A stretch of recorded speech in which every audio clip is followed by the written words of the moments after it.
And there are still huge question marks around this roster. We had a Lakers comeback over the Clippers, and we have a timeout. That was TD. That was inside. Sorry, that was supposed to be just for. We're going just to. for I'm sorry. We're going to the scores table. I'm signaling 30 seconds. I didn't mean to call the timeout. I burned one early. What the hell is going? Wait, hang on. Will Eric Hosmer be an all? Number 2. Okay, you know what? I can't make that breaking news. I have her phone number. Oh, I have her phone number. So we did this yesterday. We played number 2. There she is. Wait, can we time out again? Let's reset. Wait, that's two timeouts. We can't burn them back to back. Dude, what the hell? We came out of a timeout and we burned 2 timeouts. It's a leap day. I think everyone's a little frazzled. Big Rich, TD, and Fletch. Ooh. Good morning, San Diego. Good morning. Yes. TD and I were using hand signals that distracted Rich. I'm sorry. I played every single sound bumper we had in 2 seconds. The timeout was called because I hadn't logged into my email yet to get the link. Okay, listen. This is good that we stopped the show. I want to make sure all of our I's are dotted, all of our T's are crossed. Hold on. I mean, wait for it. Let me turn the sound down. Pandemonium occurring inside the walls of this building. Little inside baseball happening everywhere you look. I think this is what happens. It's kind of like, Mom, I did it fine when you weren't looking. You know what I mean? Like you try to show your parents the trick. Yeah. And then they came out into the backyard and you were like, no, all I need is hoop duct tape and Can I borrow your drill? I need your drill. And then I need you to give me 5 minutes and then come outside. Everything's fine. You came out too soon. Okay, so what I learned, we have the Sexy Voices phone number. Yes, we do. Mm-hmm. We do. We have tracked her down. Give me the number 3 again. The number 3 is number 3. Dude, that one. But hold on. Yeah. When we get a hold of a voice woman, do we just have her cut a new number 1, or do we have other? Will Eric Hosmer be an all-star this season? Okay, let me ask this question. Since that's in the same grouping, was that also her? At one point, yeah. No. She No. voiced all the numbers, but then also Eric Hosmer will be an all-star. No, that used to just be her saying number 1. Okay. And then it got recorded over the top of All right, so that was not her voice. So also. it's like Okay. it's like I just want to clarify. It's like you're at home.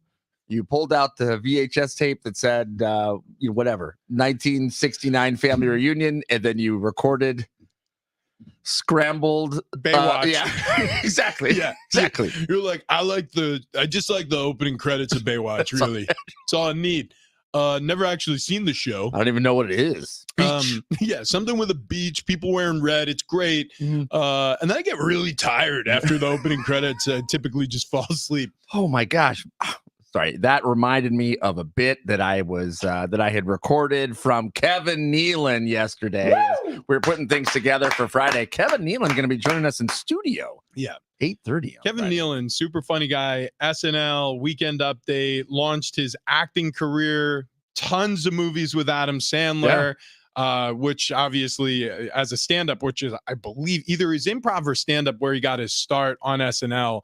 He's returned to his roots. He's on stage. He's touring, and he's coming in studio on Friday. He'll be at American Comedy Company also on Friday and Saturday. We're going to check him out. Yep. I'm excited to see him. That's going to be a blast. So look, tons of fun set up for the next couple of days.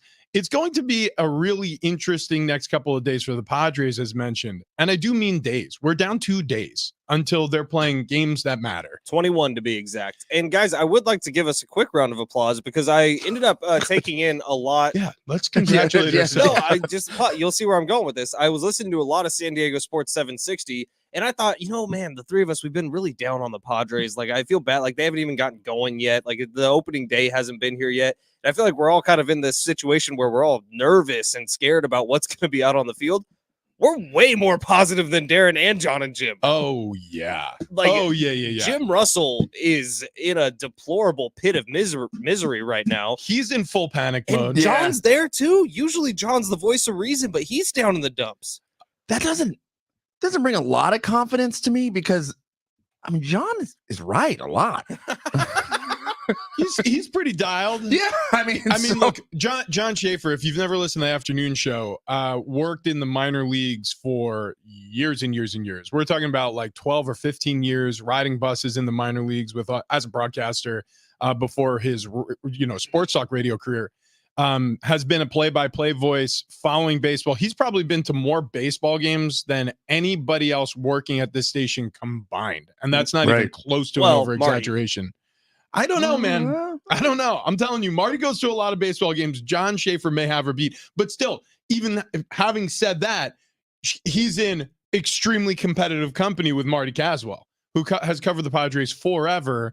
And look, Marty, I'm not going to spin it. Marty kind of like floats through life with a little bit more of a negative approach in general. Yeah. You know what I mean? When you hear her talk about the Padres or things, she's very blunt. She's very real. She's not going to pull any punches, never has. Yeah. And I think being a lifelong San Diegan and Padres fan, viewer, watcher, broadcaster, whatever you want to say, has led her down this path, because this team has let her down and San Diegans down for years and years and ages and ages. This is one of those years that feels like we are set up to expect more than probably even they can deliver. So they went to an NLCS 2 years ago. The expectation is for them to be okay this year, just coasting off of the afterglow of a situation like that. And the reality is that may not be possible because they don't have a full roster yet. And whoever they cobble together for the back half of the rotation, most likely, now there's always surprises in baseball, but it's not going to be good. So you're going to rely on Joe Musgrove and Yu Darvish to really bear the majority of the load, the brunt of the load for this entire season. And those two guys finished last year on the IR. Yeah. And then you're going to rely on Michael King, who doesn't have a ton of starting pitching experience, to also be a number 3 and to provide real. You know who the number 3 on this team was last year? Blake Snell. Yeah. Yeah. Mm-hmm. And then you also had Seth Lugo. You also had Michael Wacha. Yeah. I mean, you had starting pitchers. That guy can't even find a job. Yeah, that's a good point. Yeah, I had a that Cy Young winner. He's still unemployed. I mean, loser. Yeah, whatever. Just probably play video games with Bill Belichick. I wish. Yeah, lame.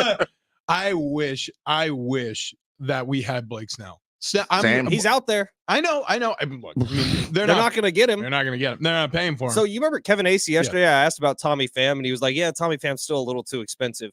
Tommy Pham would cost like $2.5 million for 1 year, maybe even less than that. Shoot, man, it's a different Padres team. Different Dodger team, too. Did you see Yamamoto in his debut? Yeah, they're also Shohei Ohtani had a homer in his debut. Yeah. Also, Shohei Ohtani got married. Yeah. Do you want to just talk about the Dodgers? I know. He's got a cute dog, too. God, it's such a cute dog, man. He's everything going on. Yeah, man. It's such a good dog. He sits, he doesn't bark at the table, doesn't ask for scraps. God, we just found out his name and I immediately forgot it. Yeah. Isn't it Decoy? Decoy. Isn't it Champ? Decoy. It's who knows? Honestly. That's Coach Lewis. It was Brock. Look, the point is, that's right. Actually, Champ died. Yeah. We found that out the hard way. Coach Lewis, San Diego State Aztecs head coach. I love how our interviews go sometimes. We're like, look, we're getting to know him. So we're going to talk to him about his dog, Champ, who's a beautiful, beautiful pit bull. I mean, this dog, it's one of the greatest dogs Majestic. around. Let me stop you right there. Muscular. We put Champ down a couple weeks ago. Thank you, TD. Yeah. Notice we haven't had him back. Yeah. We have invited him on several times. We did invite him to the show for the big game tailgate party over at KMB Bistro. Yeah. And he was like, "Yeah, I'm busy." Yeah. Well, he's probably like recruiting or something. Sure. Yeah. Sure he is. Or maybe thanks for bringing up the guy's dead dog. Maybe he was at the Humane Society picking out a new pup. Well, Jesus. It's possible. I mean, it's not outside the realm of possibility. Anyways, back to the Padres. Look, here's the thing. They're still doing some good things. I look, it is, like you said, very easy, Fletch, to go down the path of the negative. And we are surrounded on this station by people who are being very realistic about the potentialities of this Padres season. But I'll remind everybody that athletes make up a team, that people make up a team, that culture is something that can't really be bottled or shared. It's created. And Mike Schilt, I like the way he talks. And this is a guy who had a tremendous amount of success with the St. Louis Cardinals before he joined the front office with the Padres, before he was named the manager of the Padres. This guy talks like a manager. He talks like a guy who's good at doing what he does. And I don't know if that's going to carry over into the clubhouse. Obviously, it takes player leadership. That's the biggest part of this. But what I've heard and what I've seen, I like a lot. And I also like the way that because there's so much competition this spring, you're seeing guys play up. Like Matt Waldron gets on the mound against the White Sox, and he dazzled, man. Yeah, he's not a knuckleballer. Look, it's a changeup pitch for him. It's like 27% of the pitches he throws are knuckleballs from last year. And he had 17 innings, I think, all starting for the Padres. And he pitched well last year. Through the spring so far, he's pitched well. Yesterday, let me look it up again. I had it in front of me a second. 3 scoreless innings? Struck out 2 and gave up 1 hit across. Oh, yeah, no, you're right. 3 scoreless innings in the Padres' 3-1 victory over Chicago. That was also followed by, this is what I was thinking of, 2 innings of scoreless relief behind Johnny Brito against the Dodgers last Friday. So this guy's had 2 outings now in the spring. Both have been successful, 1 starting, 1 in relief. Matt Waldron is fighting for one of these rotational spots, and who knows, maybe that's your 4th pitcher, and all of a sudden it gets a lot easier as we head into the regular season to say, well, the staff's okay. Okay, well, hang on. If you're okay with that being a good outing and excited about that, are you excited about that because he's fighting for a spot? And because before, when Musgrove doesn't have a great outing, it's everything's fine, everything's cool. This is spin. Okay. I'm willing to admit what I'm doing. Right, this is positive spin. Okay, good. And by the way, I'm not like a PR arm for the Padres. I just want to make sure we're on the same page. This is 100% spin. Which by the way, I'm eating it up. I mean, I'm here for it. I just want to make sure we're clear. Yeah, look, my point is, you could take this outing and you could also spin it negative. You want to hear how? Yeah. He's barely pitched as a starting pitcher in this league. I got another way. Yeah. The White Sox are also throwing out nobodies. Yeah. Against him. Yeah. He's not facing major league talent. Nearly as fun. There you go, TD. You want to get dark and dirty? We can get dark real fast. You know, Mike Schultz was asked about the outfield competition yesterday. You know what he had to say? Tatis looks good. They have 1 outfielder. And he is originally a shortstop. You want to get negative? We can go dark real fast. And also, yeah, like I'm saying all these nice things about Mike Schultz, and then you know, I could very easily turn this and be like, yeah, and guess what? The reason why it ended in St. Louis, he got fired, and the reason why, because of disagreements with the front office. Sound familiar, Bob Melvin? Yeah, happy TD. Saying. This is on you. I just was trying to do a service for our listeners, so we weren't doing a disservice for our listeners. So check this out. This is. So I'm not calling a timeout, but I am going to say we'd be out. Yeah, we'd be done. Yeah, wait, hold on. Wait, timeout. Damn it! Great, we Yeah, burned them all. Do we get 3 more after halftime? Maybe. Yeah, actually, well, Jesus, that means we get what? 1, 2, 3, 6 4, an hour. 7. We get 18. timeouts. We get 18 timeouts a show. We could use them. That's actually probably true. Here's the last thing I want to say about this before we move on, because Lakers Clippers was electric last night. We got to talk about something that LeBron James does that no other basketball player really does in the NBA. And I'm not talking about anything statistical, although those will dazzle you too. It's something unique about LeBron, and it's got to be spoken about. It's interesting. But before we get to that, I just want to say this about anything Padres related, especially in the spring, or as even we get started with the regular season. Anything positive can be spin negative. Anything negative can be spinned positive or spun. We don't know, and we won't know until we're getting into the summer months. Right. What the hell this team's going to look like. Right. So anybody who's saying anything with certainty right now, whether it's on this station or any local news show or any other radio station, which you obviously should not listen to. But the point is, why would you? Wherever you're getting your information from, if somebody is opining that they know what's going to happen, they're wrong. Right. But I'll tell you, the huge difference I have this season from last season is my expectation level. Because last season I was thinking they have to come out of the gate. It's a prove it series right out of the get-go. They have to sweep the series. This year I'm like, okay, well, it's fine. We're going to start 2 down. No big deal. No big deal. So it's a good way to actually look at life. It's like, all right, set the bar pretty low. And Right. if we clear it by a mile, then all of a sudden you're feeling pretty good about yourself. Right. Feeling pretty good about yourself. All right, let's do this. I don't know whose turn it is. Oh, it's always a surprise. Yeah.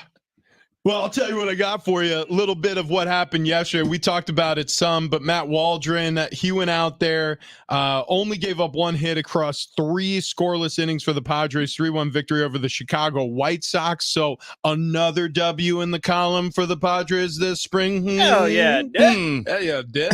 Banana bread in the break room? At work? At work? Hell yeah, did. Caleb Williams, potential first overall pick. Brought a banana. The quarterback at USC the past couple years, 2022 Heisman Trophy winner, may have made in the neighborhood of $10 million in endorsement deals, according to The Athletic. Sweet. If that number is accurate, and it's very plausible that it is, Williams was likely the highest compensated player in college football over the past 2 seasons. That is NFL quarterback money. There's no question about that.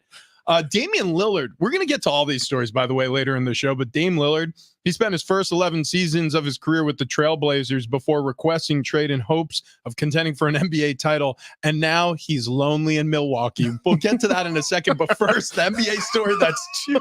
I'm not even kidding. Hold on. Lonely in Milwaukee sounds like a sitcom that I want to watch. If Dame stars in it, I will watch it. It would be amazing. Dollar Dame, we'll get to him in a second. But LeBron stole the show. LeBron stole the show last night. You remember yesterday we were talking about in the second half, Jaden Ledee just said, hey, we're not losing, and then kind of took over the game and was literally ripping the ball out of San Jose State players' hands. That was LeBron James last night. It seemed like there was a point they were down, I think, 21 points in the second half, in the fourth quarter, and LeBron just kind of said, yeah, we're not losing this. And he ripped off a 19-point run essentially by himself. I have it pulled up. He either assisted on or made every point in the fourth quarter during that comeback. I mean, yeah, it's next level, and that's why he gets to call himself the king. He's electric out there, but here, do it every game.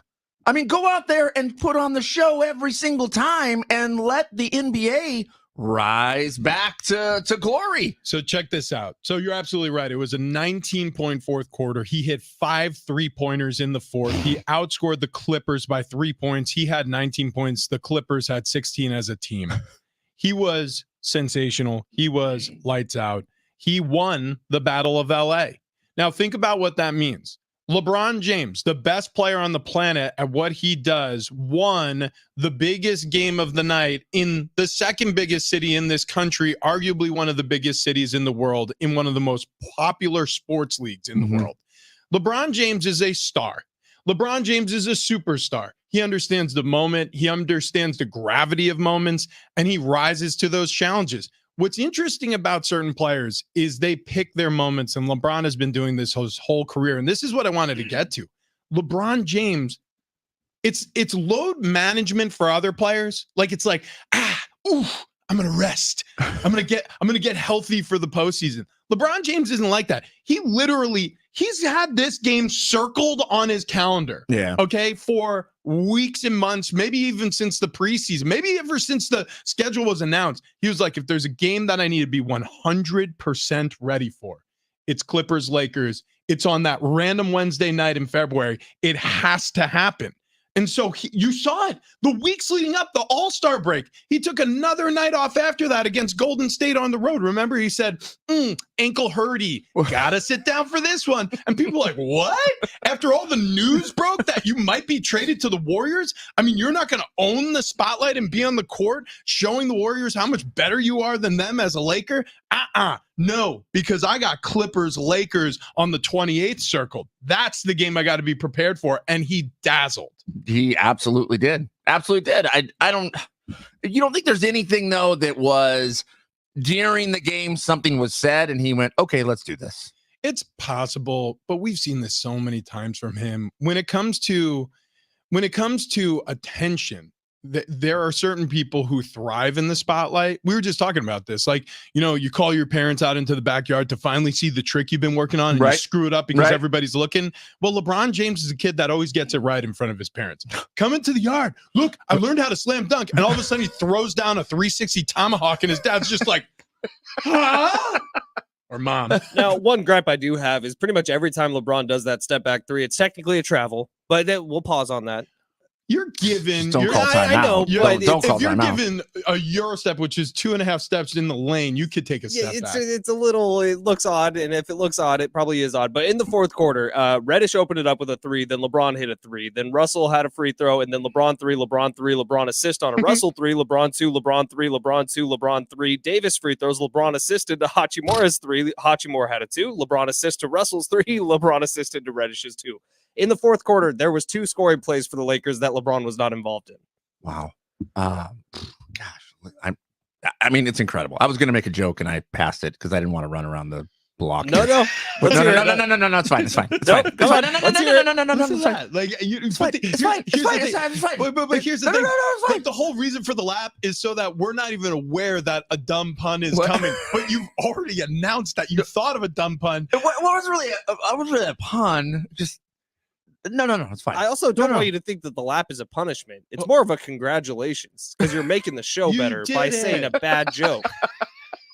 You did. Congratulations. I mean, look, Hachimura sounded like a disease, and then Reddish, and I was gonna make a rash joke. That was all. It's fine. It's fine. 913. Travis withholding a joke also equals a lap.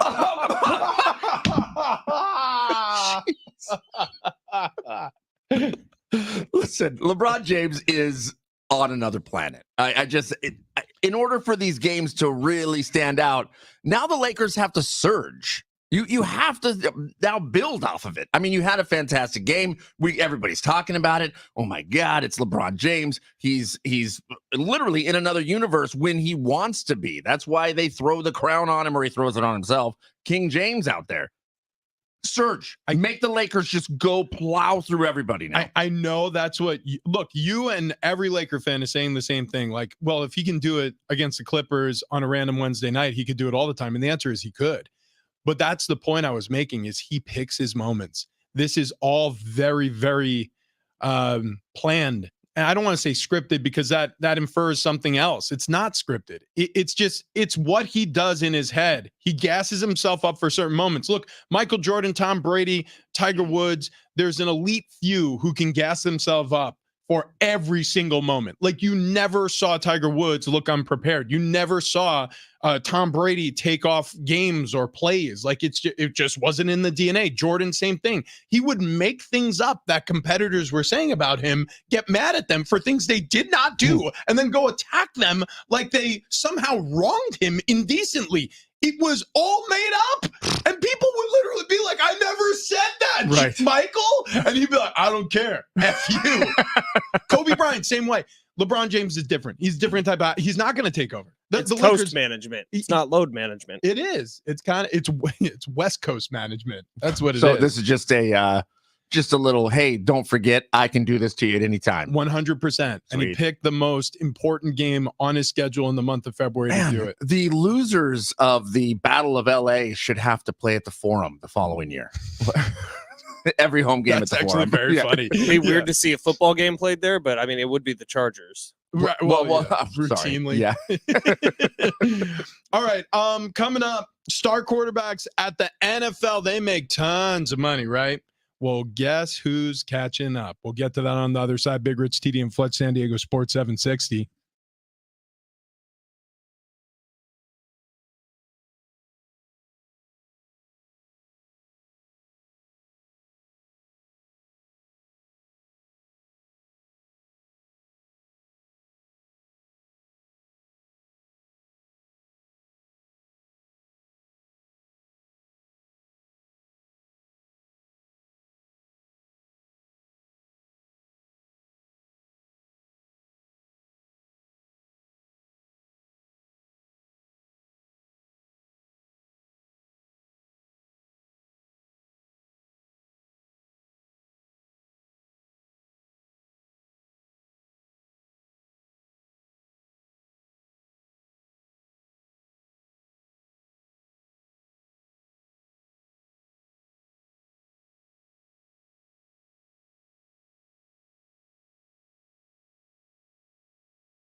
somebody's catching up to the NFL. I should press the right button. Whew, it's early. We'll tell you who it is coming up next.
This update is presented by the new Banana Boat 360 coverage. Starting off with the NBA last night, Lakers used a 21-point fourth quarter comeback. They beat the Clippers 116-112. Padres yesterday won in the Cactus League 3-1 over the White Sox. The story becoming more and more center and left field with the Padres.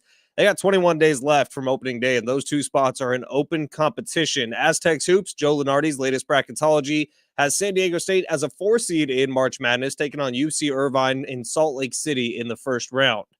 This sun season, Banana Boat is giving you a new way to spray. Introducing new Banana Boat 360 coverage, better control for better coverage with a reusable sprayer and refill. From sport formula to kids, SPF 50+, shop Banana Boat 360 coverage at Vons.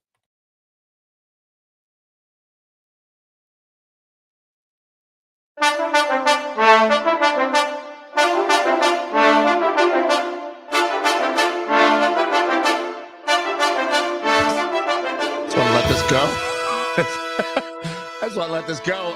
Wow, you were right. You did find a new genre here in the royalty-free catalog. I love it so much. Big Rich, CD, and Fletch, San Diego Sports 760 on Elite Day, a bonus day here. Get one of those every 4 years as the Earth revolves around the sun every 365 and a quarter days. So we have to make up that day every 4 years. Isn't that nice? You know what we have as a special present for Leap Day? Gifts. We have gifts for our listeners. Chris Stapleton tickets. Boom! We got Chris Stapleton. It's going to be at Petco Park this Saturday. Tickets and info at livenation.com, or just keep it locked in here. We will be giving those away shortly. Also, San Diego Restaurant Week coming up March 3rd through the 10th. To celebrate, we have a $50 gift card for you to the Zitfield Authentic Irish Pub and Restaurant. Keep listening there for your chance to win those. Or you can head on over to san diego restaurantweek.com. Man, oh man, the NFL... Look, they pay their players handsomely. Okay, we didn't talk about it in the first segment, but did you see all the report cards that came out? I saw that you sent the link. I clicked on it. I did not go through all of them. Okay, you don't really need to. I think what's important, JJ Watt put out a tweet where he was like, I've seen a lot of different surveys come through NFL locker rooms. Most of them we just kind of crumple and throw to the side. The one that we always took seriously was the NFLPA grading system for different teams. Right. And the usual suspects are at the bottom, right? The Chargers are around the bottom. The Commanders are way down near the bottom in most categories. And then the usual suspects are at the top, like Mike Tomlin being the most loved head coach across the NFL by the players. Right. That's all expected. Andy Reid being up there. Arizona Cardinals facilities, always grades low. Always terrible. Yeah. You know what was shocking to me? What's that? Chiefs actually got a lot of really low marks. Let's see. Kansas City Chiefs, for the treatment at facilities, they got a D+. For the food at the Chiefs locker room, C-. C- on there was the food a couple for the F's Chiefs on their credit or their report card. Let's see, also, hold on. Where did I lost it now? They got 3 F's on their report card, and those F's are in nutritionist and dietitian. Well, I mean, they got Andy Reid picking cheeseburgers. The locker room got an F, and their training staff got an F. It's crazy. I love these reports for potential free agents, potential traded players, especially ones who have the ability to put their foot down and say, well, I'm not going there. Now, did you agree with what JJ Watt said, where he said we get surveys weekly, like we get tons of stuff that comes through, and for the most part, people will give them to rookies to fill out. People do, but with this one, players all take it extremely seriously. Yeah, well, that's what I've been saying about Pro Bowl voting forever. They're like, well, the players decide. I'm like, you're an idiot. You don't know how this works. Anybody who is defending Pro Bowl voting from a player standpoint, I voted for a single Pro Bowl ballot legitimately, and it was when I was a rookie, and all of the other offensive linemen in the room handed me the sheets, and I filled them out. And I took it seriously, but I mean, I'm brand new. So the next year, did you just hand it to a rookie? 100%, because it's a waste of time. I never cared about Pro Bowls. I still don't care about Pro Bowls, All-Star voting, Hall of Fame voting. All of it I think is really subjective and stupid. So it never mattered to me. Here, listen to these grades though. This is the top candidate here. A-, A, A-, A+, the Miami Dolphins. Yep. Yeah. So the owner, people love that owner. There's an odd one. It was the Kansas City Chiefs. They gave an F to the ownership. They were low on a lot of things, actually. Like the ones where the Chiefs were high on is ones we would expect. Like Andy Reid, I think, got an A. But it was ownership, it was training facilities and training staff. No, they didn't get an F. F-. F-. So the one that jumped off the board to me, and there was actually an explanation why, the Chargers family treatment was super low. And it was because they make players pay for childcare throughout the season. Richie, did you have kids when you were playing? No, Ann was pregnant with our first son my final season. So with the Chargers thing, it was like $75 for the first kid to go to the team daycare, and then every other kid after that would be like $50. So you know that's not expensive. Exactly what I was saying. I was like, well, how much is it for regular childcare? But that's per day. Now that gets a little more pricey. No, yeah, I guess so. But did most teams have paid for childcare? I wish I could answer that question. I don't know because I didn't have kids, so it wasn't relevant to me at all. At the time, I would guess no. I'm guessing there have been many advances in that range, as especially the wives and girlfriends of the players have become way more influential. Mm-hmm. I mean, think about this. Juszczyk, he's a fullback for the San Francisco 49ers. His wife is more famous than he is. Bingo. Yeah. Kyle Juszczyk is an incredible football player that nobody knows about. That's the truth. His wife, though, is famous on TikTok for making jackets for Taylor Swift. Yeah, thank you, Taylor Swift. Yeah. Thank you, Taylor Swift. Also, Miami Dolphins grading high in that. That's obviously why Tyreek Hill looked at that. They're paying for childcare. Well, it goes to show you. Because he has like a million kids. Good Lord. Nice. Part of his contract. Food, cafeteria, Eagles, Dolphins got an A. Bengals got an F-. Vikings, Dolphins ownership, A+. Chiefs, F-. Vikings treatment of family, A. Bengals, Commanders, Patriots, Steelers, F-. Our boy Kevin O'Connell got an A. Oh, yeah. Because it was head coaches. I think the 3 A's Right were Mike Tomlin, Andy Reid, and Kevin O'Connell. This is an interesting one. Locker room. So just the vibe around the locker room, your teammates. Cowboys, Vikings, Dolphins, A. Commanders, F-. Not shocked. Wait, is it vibe around the locker room or is it actual physical locker room? You know what? I might be confusing that. Yeah. Because remember, Qualcomm used to always get a really bad grade on that. You're right. That's going to be the actual locker room, the facilities. Good call. Now, what was the best facility that you ever went into? Ooh, good question. Dude, I'll tell you what. As a former NFL player, Rich. Oh, yeah. Thank you, TD. My favorite facility, my favorite stadium to play in, hands down, was when I was with the Cardinals.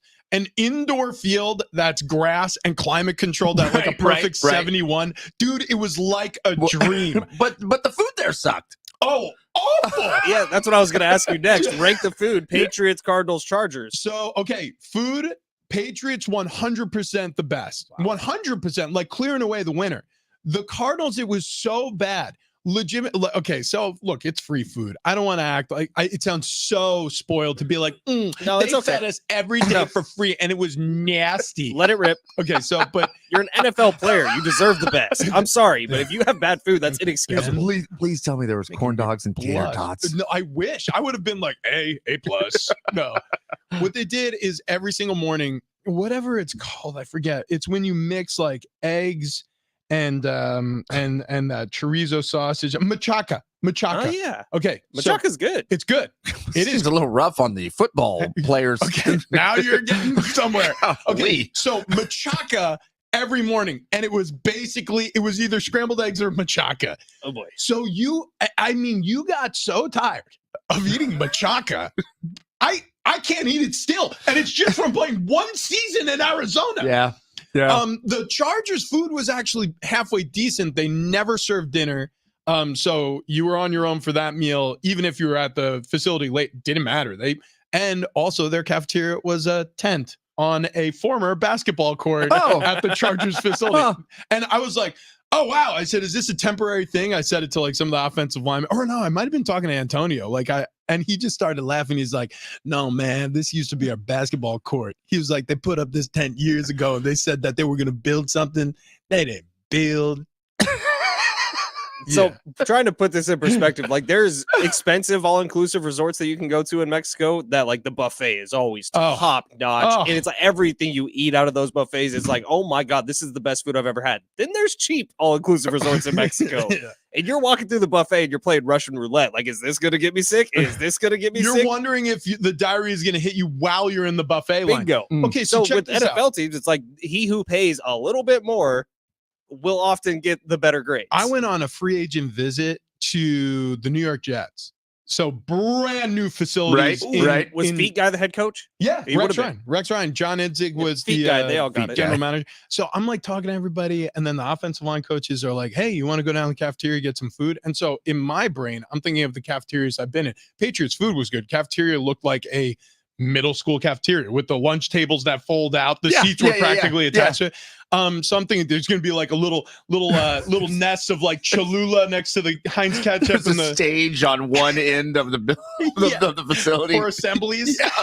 All right, clear the tables. Bill needs to speak. Put your burrito down, Rich. It's a square piece of pizza that's 10 inches by 10 inches. Dude, that pizza was the best. I'm with you. As soon as it goes cold, it is so hard. It could be a doorstop. Correct.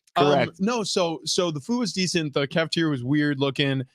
But I went to the Jets, dude. It honestly felt like I was in the future. There were machines I had never seen before. I'm like, what is this for? And they're like, you can just choose any drink you want. I was like, do I whisper it to it? I'm like, vanilla milk. I like chocolate milk, but I prefer vanilla milk today. And then the machine whispered back, I was like, okay, Rich. I'm like, how do you know my name? And then all of a sudden it's pretty spicy. Yeah. All of a sudden it just squirted a little vanilla milk in my cup and I was a happy boy. Good Lord. Yeah, no, the Jets, but I far and away. X-rated. CD, do you still have it pulled up? I wonder if the Jets have held up. Oh yeah. Pull it up. Oh pull it my up. God. Yeah, that's a good point because sometimes it's really good at first and then it can have a fall off. But in terms of food, where did the New York Football Jets fall? Let's see. The treatment of facilities is a D-. Food cafeteria for the Jets. Where'd it go? Where are they? C-. No kidding. C-. Wow. You know what? They probably haven't gotten any new machines. I'll tell you what, that's a tumble. Yeah, they took a tumble. That's Here's really all sad I know. to see. A minus, B plus, B plus, C, B minus, B plus, C plus, A minus. That's 49ers. Pretty good across the board, boys. I don't know. I guess C's get degrees. Yeah, that is true. That was always my true. theory. I turned out okay. Well, okay. Yeah. Really slacking. No Fs. Really slacking. The Denver Broncos got C's and D's until it got to the head coach area, and then they got an A-. So they were handed out by coach. Yeah, and all these back in. It's Stockholm syndrome. They're just like, we love our captor. So check this out. We got to run, and when I run, I slip these Good Feet Store art supports right into my shoes. I'm not doing a lot of running because Wayne and Chloe told me not to. That's a completely different situation. Yeah. But when I do, but standing though. yeah. Oh, I have plenty of standing. Right. Just look at me. Just standing everywhere. Look, the point is these art supports from the Good Feet Store are awesome. If you struggle with joint pain in your lower body, ankle, foot, knee, hip, back pain, even neck pain, because it's all related to your posture and the way you stand, your feet or your foundation. If you wear these art supports from the Good Feet Store, it's going to correct all that stuff. At least it did for me. And from many people, there's tons of testimonials. Actually, if you go to goodfeet.com, that's where all the information is. That was my first stop before heading over to the Mission Valley store, where the three of us got treated like kings. They measured our feet, they balance tested us. They even took like these ink block tests where you stand on a sheet of paper after stepping into ink where they see where your pressure points are. So they give you the perfect arch support to support the rest of your body. And I'm telling you, the knee pain, it became a memory. I don't have knee pain anymore. The back pain, I have so many good days. Anybody with back pain knows what I'm talking about. There are bad days, and they're really bad when you're not wearing these arch supports. Again, that's my experience. But when I am wearing them, I have so few of those, and it's so much better. So if you're like me and you struggle with lower body joint pain, and there are days where you feel like you can't get out of bed or don't want to, the Good Feet store should be your stop. Again, that's goodfeet.com, goodfeet.com. Coming up next, did he dish on his former team to win? And is that a bad thing? We'll talk about it.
Did a former team member just spill the beans on their former team? We'll explain coming up next.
Big Rich, TD, and Fletch. San Diego Sports 760, man. It's the final frontier. It's the great American West. No. This is ancient Greece. This sounds like City Slickers. Yes, yeah, that's what my head. You never saw, dude, when City Slickers Wait, with Billy Crystal came out. I can't call it timeout. I'm out of timeouts. Have you ever seen City Slickers? I've never heard of City Slickers. I tell you what, we got to do. Maybe a new segment. We force Fletch to watch movies we like. That's a good idea. I've probably seen a lot of them. Maybe. I watched a lot of older movies growing up. I've never heard of that one though. I mean, it's interesting. But I guess it was probably older for even me when I was growing up. But that was wheelhouse. It had to be like early 90s, I guess. No, yeah, I love that movie. You're right. I think it had to have been because Billy Crystal was in his heyday. That was like his prime. Harry Met Sally. It was after that. It was after that. It was well after that. 1991 for 91. City Slickers. Yeah, it makes sense. Yeah, that's not that. That's only like 5 years before I was born. That was guys like are usually referencing like 70s stuff. I mean, sometimes, not always. I feel like that's a little much. So I don't know if you guys saw this yesterday, but McCole Hardman coming under fire now because of sharing secrets from the Jets to the Chiefs. Yeah, I did see this headline. It's a little ridiculous, right? Oh, yeah. Oh, yeah. This is very, very silly. So McCole Hardman getting called out by anybody for sharing trade secrets with the Chiefs after getting... Well, look, it doesn't matter how you get to a new team. It does not matter. The reality of the situation is if you go to a new team, you bring with them whatever competitive advantage you have to go out there and win the next season, whether that's things that you've learned how to be a better receiver in the case of McCole Hardman or anything, even if it includes plays that you remember or actual physical playbooks that you have. That's part of the selling point, right? Cadence, calls, like the language that other teams use. Oh yeah. There's a story I want to tell you guys, but I'm blanking on the name of the defensive coordinator. I'm pretty sure who was the Cardinals defensive coordinator during the 2012 season. Was it Darren Horton? Am I misremembering this? I got to look this up. 2014? 2012. It was Ray Horton. Ray Horton. Thank you. Ray Horton. Very, very cool dude. Had this slick haircut. He had long hair, but it was all cornrowed. And he was one of my favorite coaches. And I'll tell you especially why. So week 2, let me start from the start. McCole Hardman did nothing wrong. McCole Hardman did what players do when they join new teams. Okay. When I was cut, and I told Bill Belichick when he cut me from the Patriots that it was the worst decision of his life. And that proved to be true.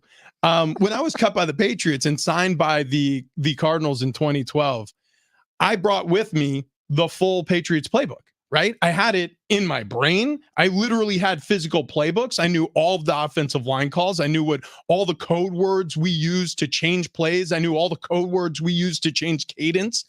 And so week 2 of the 2012 season was the Arizona Cardinals against who? The New England Patriots. Mm-hmm.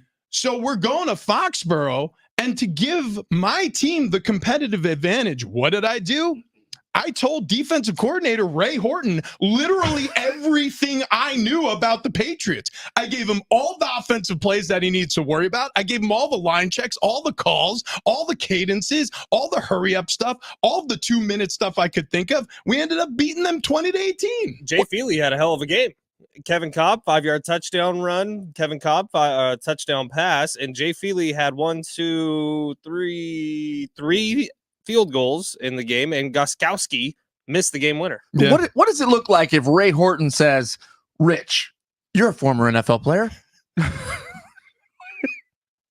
Give us the playbook. And you said, no. Dude, yeah, you'd be. I'm pretty sure if McCole Hardman with the Chiefs or me back in 2012 with the Cardinals refused to give, in McCole Hardman's case, the Chiefs, or in my case, the Cardinals, the full download on your former team, especially if you have them on the schedule that season or next, I'm pretty sure they can't trust you anymore. How the Right, hell did you guys win this game? Kevin Cobb only had 140 passing yards. Your leading rusher had 44 rushing yards. Tom Brady threw for 318 yards. Look at the box score again. Look how few points the Patriots scored. 2018. And Tom Brady did throw a pick in the game, which that's not super common. That's Dude, when Ray Horton played for the Cowboys, yes. okay, 1, he looks like the baddest dude on the planet. 2, he had a cigarette in between plays. Yeah. I'm telling you, Ray Horton was the coolest dude. Hang on. Let me see if I can find you a picture of him when he was coaching me. He was cool as hell. It's right here with the cornrows. Yeah, there he is. Yeah, yeah. That's him. Yeah, Dude, that's cool. He was sweet. He was such a good dude. And I remember he would be like, okay, like okay, so that whole week, throughout the week, he would just walk to me and he'd be like, all right, what do they do in this situation? Like he was showing me everything, like anything that they were going to try to do to the offense. He'd be like, all right, what are they going to say? How are they going to change if we show this defensive front? And I was like, oh, well, I mean, you're going to get killed, and here's why. And I would show him the reason why. He was like, okay, we're not going to do that. And then he would walk away, and then he would think more, and then he'd come back to me. They installed this great defensive plan. They held the Patriots to 18 at home when the Patriots were absolutely humming. The 2012 Patriots were a great football team, and it was the funnest thing. So anybody coming after or condemning McCole Hardman for giving some trade secrets away, that's what you do. That's Right. the game. 7-6-0. After that admission, Rich, I can't believe you cheated on Tom Brady too. Wow. Yeah, Wow, that did happen. God, you and Giselle basically the same. You're telling me that I'm the same as Joaquin Vellante? Yeah, pretty much. Well, I mean, We're like the same guy. we talk about it. And I'll tell you what, I am like the same guy. Things you I say really in am. our ears. Because you look at me, I know that was abrupt. You look at me and you say, wow, you do look like a jiu-jitsu player. You're a guy who's lost a ton of weight recently. And then I look over at Fletch and I'm like, he's lost even more. Yeah. So coming up next, we're going to get into morning monologue. Sure. Yeah, we're going to get into the Padres outfield. They don't have many, but we're going to get into them. Okay. Yeah, we'll get to all that. But first, I want to concentrate on Fletch. Yeah. You look good. You know, and it happened pretty quick. Real It good. happened like a month and a half. All of a sudden, I just lost a bunch of weight, and I didn't even know what was happening. I didn't know why that was happening. False. I knew exactly why. It was because of SDFatLoss.com, baby. You burn. Burn, Fletch. Most people don't. Most people don't realize that when you try out those easy fixes, you know, the pills you can take or the shots you can put in your arm, it might help you lose weight in the short term, but it's just temporarily suppressing your hunger. As soon as you get off the drug, as soon as you get off the fad, your frustration and your weight can come right back to haunt you. SDFatLoss.com is the place to go for real, important, natural, all you weight loss, and it happens really fast. Adjective. Yeah. Weight loss. There's a couple more. SDFatLoss.com, baby. That's the place to go. Talk to Wayne and Chloe. Get a free consultation today. And the three of us, within a month, we'd all lost like 20 plus pounds. Within 2 months, it was all 30 plus pounds. And we've been able to keep this weight off. That's what the biggest thing about SDFatLoss.com. It's proprietary. It's all whole foods, and it can help your body become you again. Remember that picture that you have up on the fridge of you when you were looking real good? I have one of those, and I look better than then now. So SDFatLoss.com is where you need to go. Get on over to SDFatLoss.com today.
Hour number 2, Big Rich, TD, and Fletch. This update presented by the new Banana Boat 360 coverage. Starting off in the NBA, Lakers use a 21-point comeback in the fourth quarter to beat the Clippers 116-112.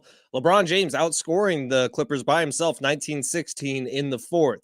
Padres yesterday won in Cactus League 3-1 over the White Sox. The story is center field and left field. What's happening there? Fernando Tatis Jr. is locking down right, left, and center, both wide open competition as we're 21 days away from opening day. And Aztecs Hoops, Joe Lenardi's latest bracketology has San Diego State as a 4th seed in March Madness, taking on UC Irvine, playing in Salt Lake City.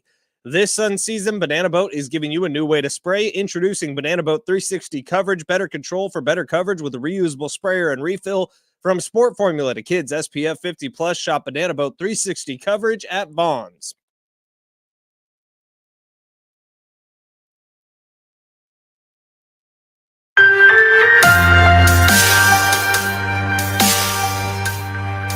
Happy Thursday to those who celebrate royalty-free music. Just let this wash over you like the gentle summer rain it is. Oh, it's taking a turn. We don't know where it's going to go, but That's what's fun about it. yeah. That's really You never know. Big Rich, TD, and Fletch with you on a Thursday. San Diego Sports 760. I forgot to mention this in the whole first hour. That's my bad, dog. We got a pair of tickets to see Chris Stapleton at Petco Park this Saturday. Tickets and info available at livenation.com. Keep listening for your shot to win. We're going to be doing that real soon. Fletch is going to be there. I am. And we also did mention in the first hour, thanks for listening. Wow. No, that was TD my did mistake. a really nice read about it. Wow. Mhm. Yeah, I wasn't listening. No. Sorry about that. Well, Elizabeth Hurley apparently has a movie coming out with her son. Her son is making the movie. I just ran across the headline. Okay, hang on a second. So, Elizabeth Hurley. Who dat? What? Okay. Hold on. Have you ever seen the movie? What's the one with Brandon Fraser? Yeah, it was like Where so she she was like plays- a devil. She plays the devil. Yeah, it was like hot Mummy. or something. No. No. Look up. It's something like Bedazzled. No, like, you're right. I think that is Is that the correct. name? I Is think it- that's correct. or- Something like that. Bedazzled. Look up Bedazzled. I have no idea who this is. Okay, Elizabeth Hurley is a stone cold fox. She defines. She's a little young for you. She's like 55. That's a good point. Yeah. Yeah. When you log on to grannyzone.com, is your inbox still like jam packed? I have never logged on to grannyzone.com. I remember you were on a car search. You were trying to Yep. find a reliable vehicle, an automobile that you could get for cheap. And And we suggested to you start sleeping with seniors. And you said, not a bad idea. Yeah. So we logged you into You a did. profile. And from there, we found some great deals on Oldsmobiles Yep. in return for Yep. sexual favors. There was one you were like, what? Is that a Crown Vic? Oh my God. Is that a 4-door Crown Vic? A 91 Crown Vic with 12,000 miles? Are you absolutely kidding me right now? Wow. A Buick Skylark with only 17,000 So, miles? Deep metallic gold? Why is Elizabeth Hurley coming up? What's happening? Buick Brown? All right, so Elizabeth Hurley defines MILF. If you look up what that word means or acronym, Right. you will understand it. She is a fox still. Mhm. Her son is the director of a movie where she is making out with chicks. Yep. Yeah. Every boy's dream. I thought this was going to be some Tom Brady documentary or something. No. What? No. It's adjacent. Yeah. Yeah. This is in the adjacency I did category. not know Elizabeth Hurley. Dude, I just looked her up. She is beautiful. I don't know if I've ever seen her before. Wow. she's a pretty good actress too. Yeah, really. Yeah. I mean, if you've seen Bedazzled, Yeah. you were bedazzled. 100%. When she put on the latex, Did Anyways. did she have anything other than latex on? actually, no, that Right. was the That was entire the- wardrobe. That's what Satan wears. Her son did not direct that one, but it actually seems like he should have. Mhm. Now that I'm looking Yeah, at these exactly. screenshots from this upcoming film. Okay, in a little bit, we're gonna get into this whole situation in the Padres outfield. There's a couple of spots wide open, and there's also another spot that may be spoken for, but is it spoken for by the right guy? Well, we got to get into that. But before we do, let's do this.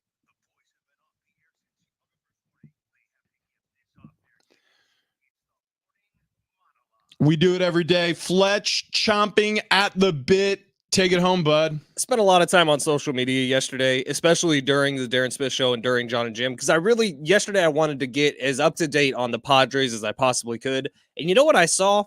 across all social media, really across both shows, less so John and Jim.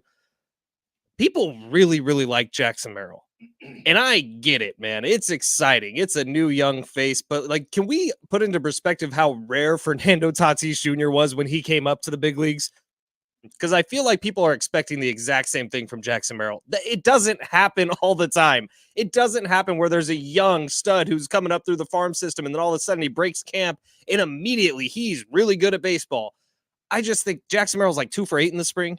Can we stop just talking about the great contact that he makes on baseballs and the cool plays he makes in the outfield where he's taking a couple steps to the right and catching a baseball?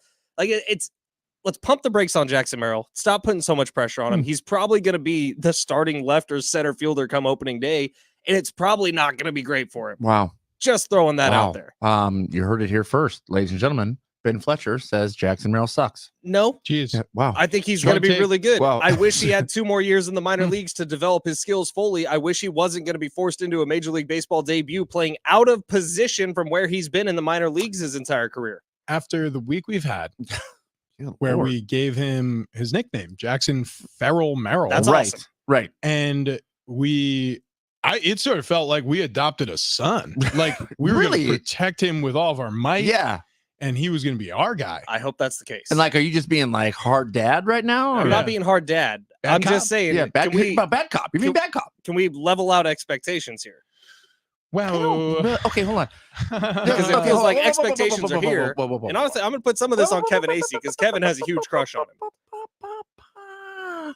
We are at a time where we are kind of starving for the positives. Okay. Yeah, I get it. Okay. So here's a positive that we can go latch onto. And then you're trying to swoop in here and just knock it out of our hands. No, not at all. We can be positive. We can be be happy. I had a tasty cake. I'm like saying, just hovering just right there. within And then he an just inch of my lips. I was about to just batted it down. Right, but my it feels like tasty cake people up. are saying Jackson Merrill's about to have like an MVP caliber season or a Rookie of the Year caliber season. That's not what's going to happen. Can we just pump the brakes a little bit? Tasty cakes, by the way, are like the Hydrox cookie Here's of TD's the monologue. hostess Here world. we go. This is not really my monologue, but I can make it my monologue. You know when you go to the banks with your mom? Yeah. And there was like always the plate of cookies, and you'd be like, oh my God, Oreos. They were always Hydrox. Yeah, I know exactly what you're talking about because it was always like you would like finish up a meal at a Chinese food restaurant or something like buffet style, and all of a sudden with the bill, they would drop 2 Oreo cookies on the tab. Yeah. And like, look, this was the late 90s. Like people didn't understand that receipts had plastics that could kill you. They didn't understand germs. I'm pretty sure this was before hand washing was invented. Science has not caught up to germs in the late 90s. And then that bill lands on your table, the cookies fly strewn asunder. Right. And you pick up one and you're about to bite into it, but as you do once it reaches eye level, you go Hydrox. So would you guys rather have like a veteran outfielder that the Padres can go get for like $2.5 million or Jackson Merrill? I'd rather have a damn Oreo. That's what I like. Yeah, honestly, I would like the real deal. By the way, sleeve. Little known fact: Oreo's the knockoff. Hydrox were first. Yeah. Sunshine Company was the biggest in the land. By the way, Hydrox, when they came up with the name, they were like, "This is going to be the cookie for life. What should we call this thing? Hydrogen and oxygen makes life. It's a Hydrox cookie." Right. And then Nabisco, they really overthought it. Way overthought it. Nabisco links up with Hershey's and says, "Hey, can you make us a chocolate cracker that's better than the Hydrox?" And they did. Jeez. Okay. Well, listen. That's all the time we have. So we'll be right back after this break. All right, we'll keep it right here. Listen, my morning monologue is simple. It is the grass is not always greener over the fence. You can't always get what you want. We're going to get into this story a little bit later on, but I have to just tip it a little bit. Damian Lillard made a big scene after, was it Scoot Henderson? Was that the one who was drafted by the Portland Trailblazers? Basically them drafting his replacement. He got all bent out of shape and he said, "I want out." He said, "You broke your sacred oath to me that you will build a team around me here in Portland. I was helping keeping Portland weird, and you guys have broken my heart into a million pieces. What once was a heart is shards on the floor. You son of a..." So sad. So he leaves. They trade him to Milwaukee. He's linked up with Giannis. the Greek Freak. He's on this team now where with some of the role players around that team, I mean, very easily could be champions this season. And all of a sudden, the reports out of Milwaukee from Dalla Dame is he's bored. He's like, there's nothing to do in Milwaukee. I've made a horrible mistake with my life. Have you ever been to Milwaukee? Dude, yeah. And listen, the point I'm going to make here is sometimes you look over that fence and you say, man, the neighbors got it all. The kids are driving Power Wheels. They got all the coolest cars in the driveway. We've been in the house, all stainless appliances, and they got a Viking range, but you have no idea what it's like to live over there until you actually live over there. And that's what Damian Lillard is experiencing. And it's a great cautionary tale. TD, what do you got today for your morning monologue? I thought he had Hydrox cookies. Well, I got a bonus then, because I'm worried about the future of humanity here. All right. Yeah. I mean, as I'm staring into the crystal ball thinking, I think it's over. The one person that I grew up trusting, the one person that was bred into me that whatever this person says is factual, has lied to me. And that person's name is Oprah. Jesus. Oprah has left Weight Watchers. What? Because SDFatLoss.com. No, even more insane. She's doing a fad diet. She's doing a prescription drug diet, and that's how she lost the weight. It wasn't with Weight Watchers. Oprah lied. She lied to us. What do we do? We revolt. I mean, we revolt. Listen, all I want to do, like, if we can get Oprah's number, I just want to tell her, like, look, Oprah, you don't want to do that because you're going to yo-yo diet. Okay, you know? I'm going to tell a story, and I'm going to paint this story with the allegedly brush. Okay. Can we do that together? Yeah. I'm going to say allegedly now. Okay. I heard this story. I actually heard this story, but all of the things that I'm going to say next allegedly occurred. Okay. So allegedly, one of my former assistant coaches actually worked for Harpo Productions. What? Harpo, spelled backwards, is Oprah. Correct. So this is Oprah's production company. And apparently, and this is the only story that I can tell on air, but apparently when she would come to meetings, which was, I mean, it wasn't rare, but it didn't happen every day. When she walked into every room, whether it was filled with cubicles or it was a meeting room or it was like an elevator, allegedly, Oprah would go, Oprah's here. Nuh-uh. I swear this was told to me. Is that why you do that now? Richard's here. So no cameras, no cameras. Audience. No audience. Just the people who work for Harpo Productions. Allegedly, one of her former employees told me that. So interesting. Please let that be true. I mean, in my mind, I don't even think it's all that bad. I think it's kind of. I know. I'd like it. Yeah. I'm in.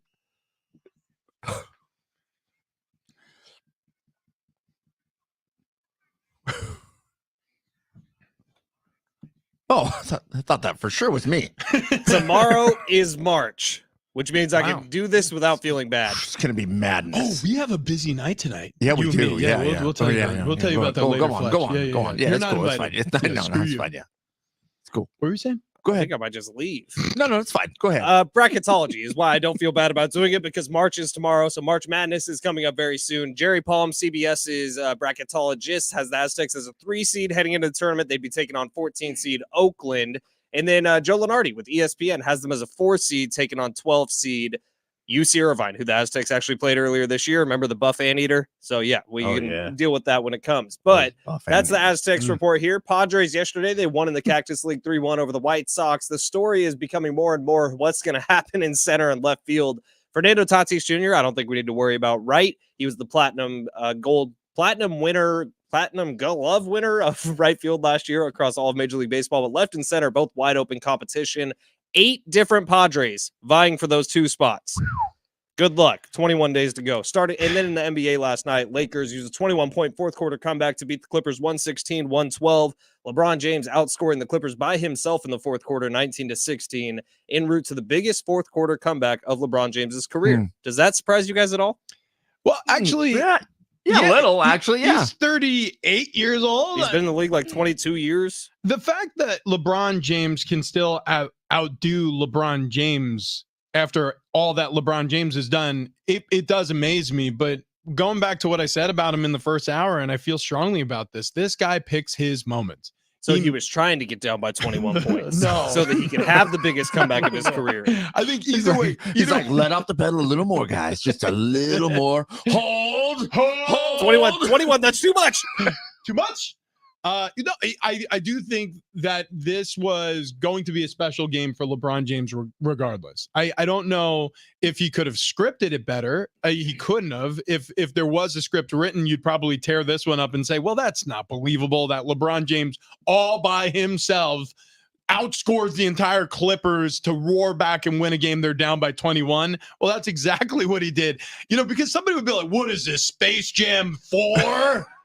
No, it's just Lakers Clippers on a random Wednesday night in February. Right. Yeah. Right. That actually happened, gang. You know what? That's fun, though. Yeah. That's fun. That makes these games fun. And that's what the NBA, to me, has been missing. And actually, shockingly, there have been almost a game a night here this week that have been fun to As watch. it starts to heat up a little bit more. Those stories start getting pushed a little bit more. It tries to get more people to the NBA. But don't you think it's a little bit sooner than previous seasons? I feel like usually it doesn't heat up till we get real close to the Maybe. playoffs. Although we're not that far away. Yeah, I guess so. Hang on. I'm going to send you. Do you guys remember the story about the bank robbing wolf costume wearing Chiefs fan? You guys remember that? Yeah. Okay. Yeah. So there, for anybody who's catching up, there was a Chiefs fan, a blogger that goes by the name of Chiefsaholic on Twitter, Instagram, everywhere. It's like I like a 6 in the name game to me. Okay. Yeah, I just don't think it's that great. It's not strong. No. But What would you name your Chiefs blog? I don't know. I have to think about that for a minute. Yeah. If you're going to fire some shots, you got to have another Why one did loaded I? up. I was just all I was doing was ranking. I mean, it's like you're asking a food critic Yeah. to tell me to make a recipe real quick. Or like NFL players to like rank the team's cafeterias. Yeah.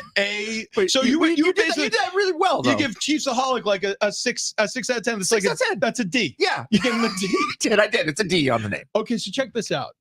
Fletch, I just put this in the grid. Under 710. Okay. So he's in a lot of trouble. He's like a charged bank robber. He's defending himself. He would rob banks when he wasn't dressed as a wolf at Chiefs games. Anyways, Yeah, well, that's fine. Anyways, this guy's lawyer spoke publicly on the stairs of courthouse. This is what he said.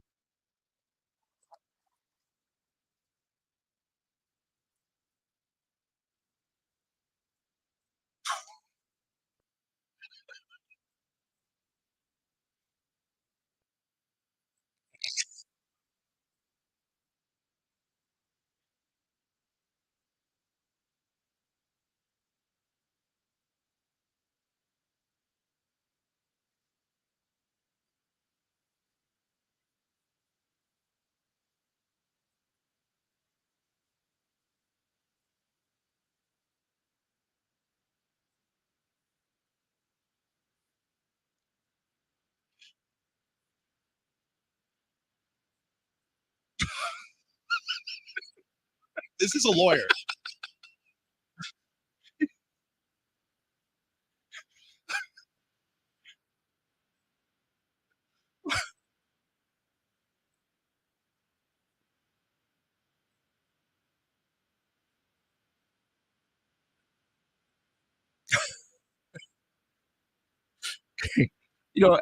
I can't help but think if he was a little more elusive, a little more mobile, he wouldn't have gotten sacked.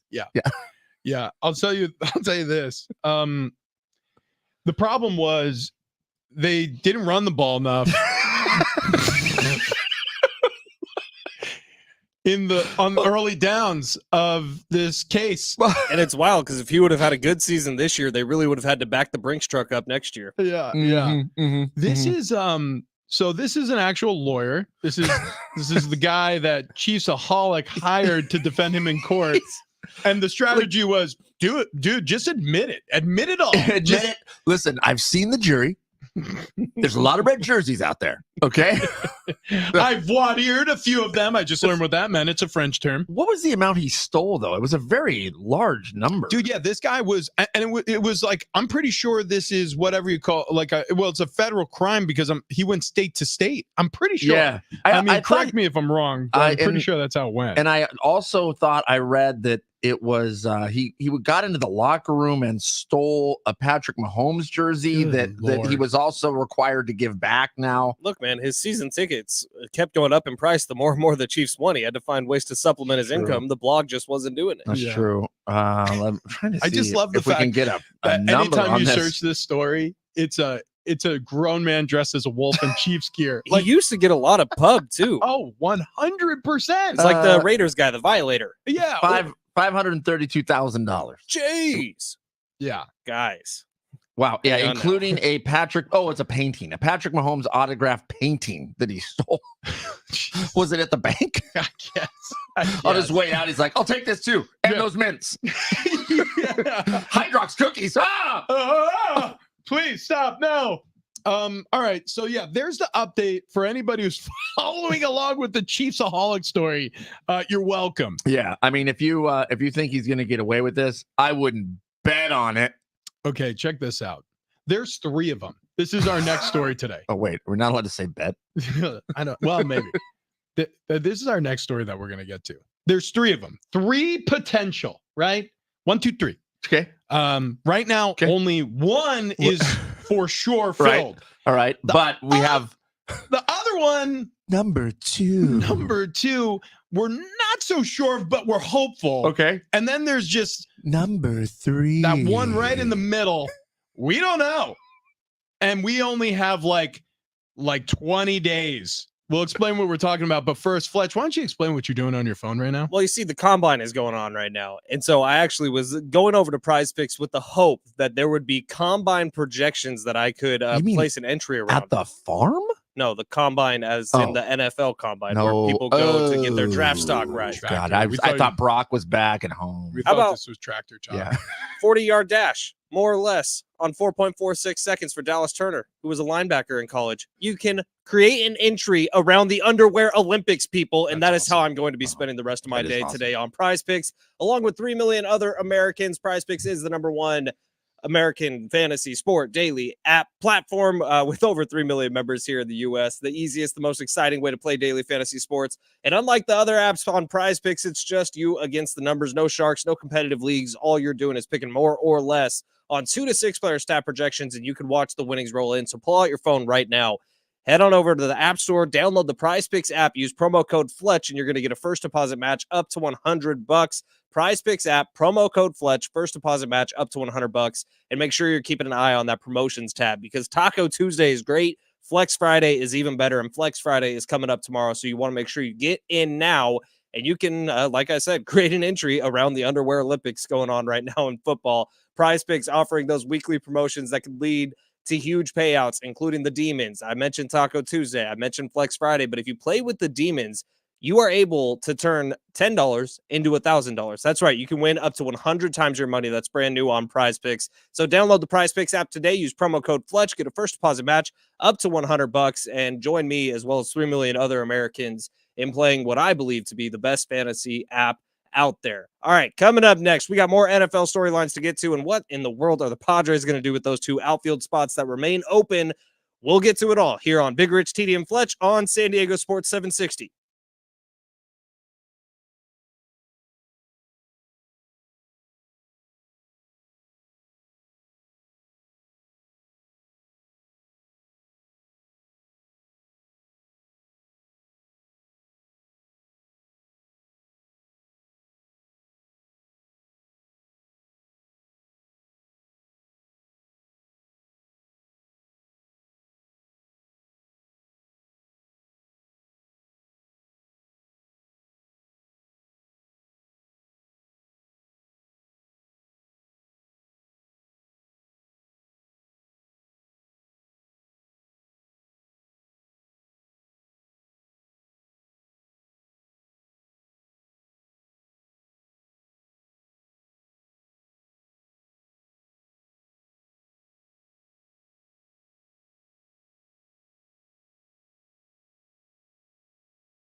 We got some spots to fill. We're going to break it all down coming up next.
This update is presented by Progressive Insurance. We will start off in the NBA. Last night, Lakers used a 21-point fourth quarter comeback to beat the Clippers 116-112. That's actually LeBron James's biggest fourth quarter comeback of his career.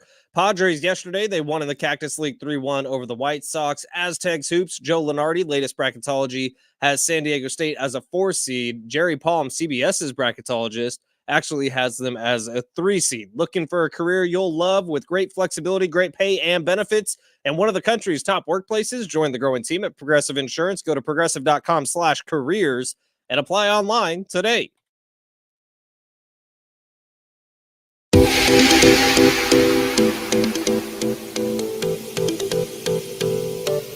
Is this Dua Lipa? No, it's not. It's royalty free. It's royalty free Thursdays here on Big Rich. It's a leap day here as we get to celebrate one bonus day here of Big Rich, TD, and Fletch this year. I guess it's a bonus day for everyone, but we'll call it a bonus day for us. We do have tickets to see Chris Stapleton, Petco Park this Saturday. Tickets and info, livenation.com. Also, Restaurant Week coming up March 3rd through the 10th. To celebrate, we have a $50 gift card for you to the Field Authentic Irish Pub and Restaurant. Keep listening for your chance to win those. More information, you can head on over to san diego restaurantweek.com. I went into the break room. Whoa, it's changed up on me.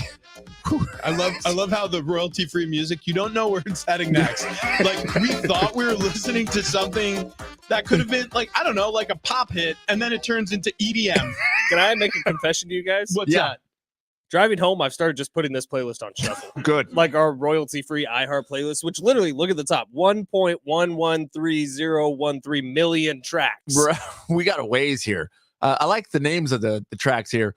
Roomba full, Timble full, Chimba full. I'm on the Latin section right now. I dig it. I go into the break room here during the break, into the kitchen. I walk in and Cool Guy's in there, right? Making some coffee. Go ahead. And I'm like, hey, what's going on, Cool Guy? And he goes, oh, nothing, man. It's about to be a brouhaha. Oh, dude. I was making almost the same exact. Most of our interactions with Cool Guy. Does he know that we do this? No. Don't tell him that. Don't tell him that. Yeah, and you especially, you got to keep it under your lid. You tell everybody everything. I do not. Yes, you do. You keep it under your lid. You never tell Cool Guy that he's Cool Guy. Do not tell Cool Guy he's Cool Guy. But yeah, so when we see Cool Guy, we don't call him Cool Guy. We call him by his name. So I'm like, hey, good morning, Cool Guy. But his name, yeah. His name. Yeah. But anyways, he goes, hey man, and I'm making coffee. He goes, what do you got doing there? And I'm like, oh, I'm just brewing. I'm brewing a fresh pot. I'm like, you want in on this? He's like, you got that hot stuff, man. And I'm just like, why does that sound cool when you say it? I was like, because if I told somebody you got that hot stuff, it's creepy. I was like, yeah, I would be go to jail. Yeah, yes, the police would show up and be like, yeah, you got to come with us. So it turns out you can't tell people at work you got that hot stuff. But he can. Also, this is a complete non sequitur, but we have to get here at some point in the show, so I'm going to wrench it in.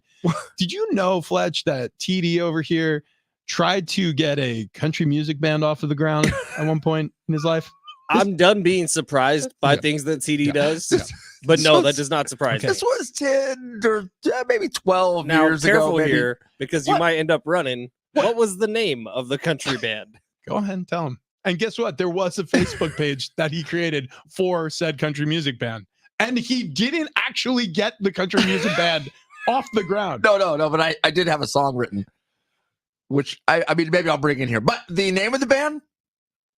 Tractor Pull. So it reminded me when you brought up the tractor combines. Okay? I was bringing up the NFL combine. You brought up the tractor combines, and I was like, oh, man, I had a country band, Tractor Pull. Yeah. Well, not really, but I was going to start a band. So he's telling me this while you're doing your Prize Picks ad read, and I'm listening to him like, by the way, promo code Fletch. Yeah, promo code Fletch. It's America's biggest fantasy something. I forget, but daily fantasy sports platform. Daily fantasy 3 million Americans. 3 million Americans. And guess what? You can create a lineup today using the NFL Combine. 4.619 is if somebody runs that, you're going to win $1 million. I feel like you better remember the term tractor pull because it could come up later in the show that you need the phrase tractor pull. All right, now I like that. Not a timeout, but a quick pause. What was the one song you wrote? Yeah, what was the name of the song you wrote? I didn't actually have a name for the song, but it wasn't even a full song. All right, it was chorus. Let it rip. No, you want some royalty-free country? Yeah, let's hit some royalty-free country. No. I'll bring it in. Do you remember the lyrics? Though? No, I don't. They were stupid. Right. They were stupid. No, wait. My hands on. That was totally ripped off. Listen, it was called Kentucky Whiskey. All right. So. Was this like? Was this kind of like the groove, or? I mean, it was heavy violin. So much fiddle and so much steel guitar. Ooh, this one's. Listen, I'll tell you what. I'll write a country song, maybe tonight, dude. Okay, and then we'll debut it tomorrow. Hang on a Park Cart Friday. Brought to you by Keg and Bottle, 10 locations all throughout San Diego County. I do think you need to do that. We also should probably start singing show intros. Yeah, 1,000,000%. I don't like the fact that we come back from breaks and you're not hearing us singing our own, like, show me about your friends. Like, we should just start doing, like, step by step, day by day, Rich and Fletch and TD every day. I thought you were going to rhyme something completely different. So I was like, I don't know if you could say that. Oh my gosh, this is going to be great. Yeah. All right, we got a lot of plans. So you need to write a country song. We need to write show bumpers. What's the one that's called Dead Leaves? Yeah, let's hear that one.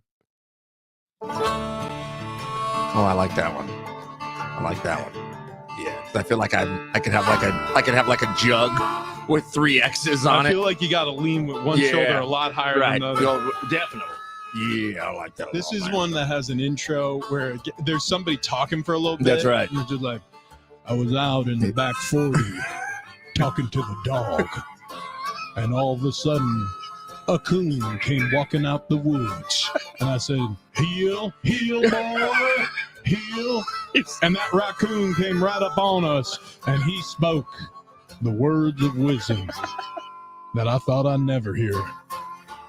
Raccoon fever! Listen, What were we going to talk about here? what? Blue Tick Hounds. Is that the name of the song you wrote? No.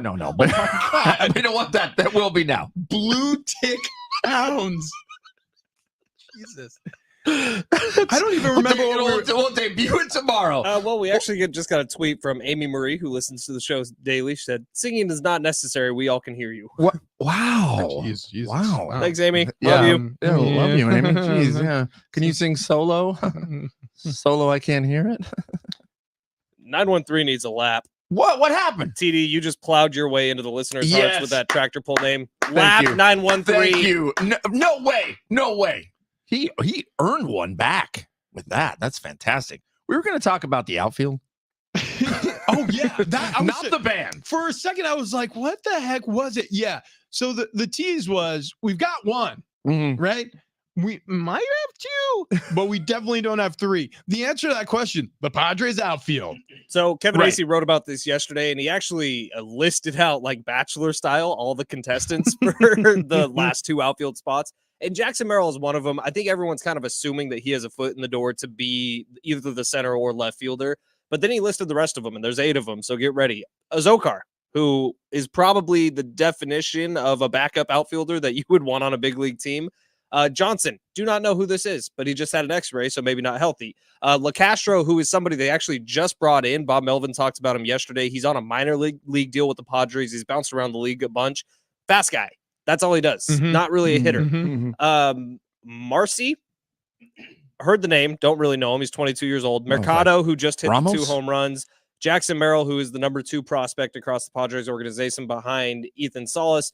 Mitchell, who went to Rancho Bernardo High, and then Jerickson Profar, who we all know, who again is probably a really good backup. So they still need someone or 2 someones. I think the best way to do this is if they let us take over and then we do like a decathlon. Yeah. And there's like we do, a number of different things, not only athletic events, but like maybe an eating contest. Yeah, and then like they play Trivial Pursuit, or we just ask them questions. Like, okay, empanada cooking contest. yeah, Cornhole contest. gun. Tractor pull. Yeah.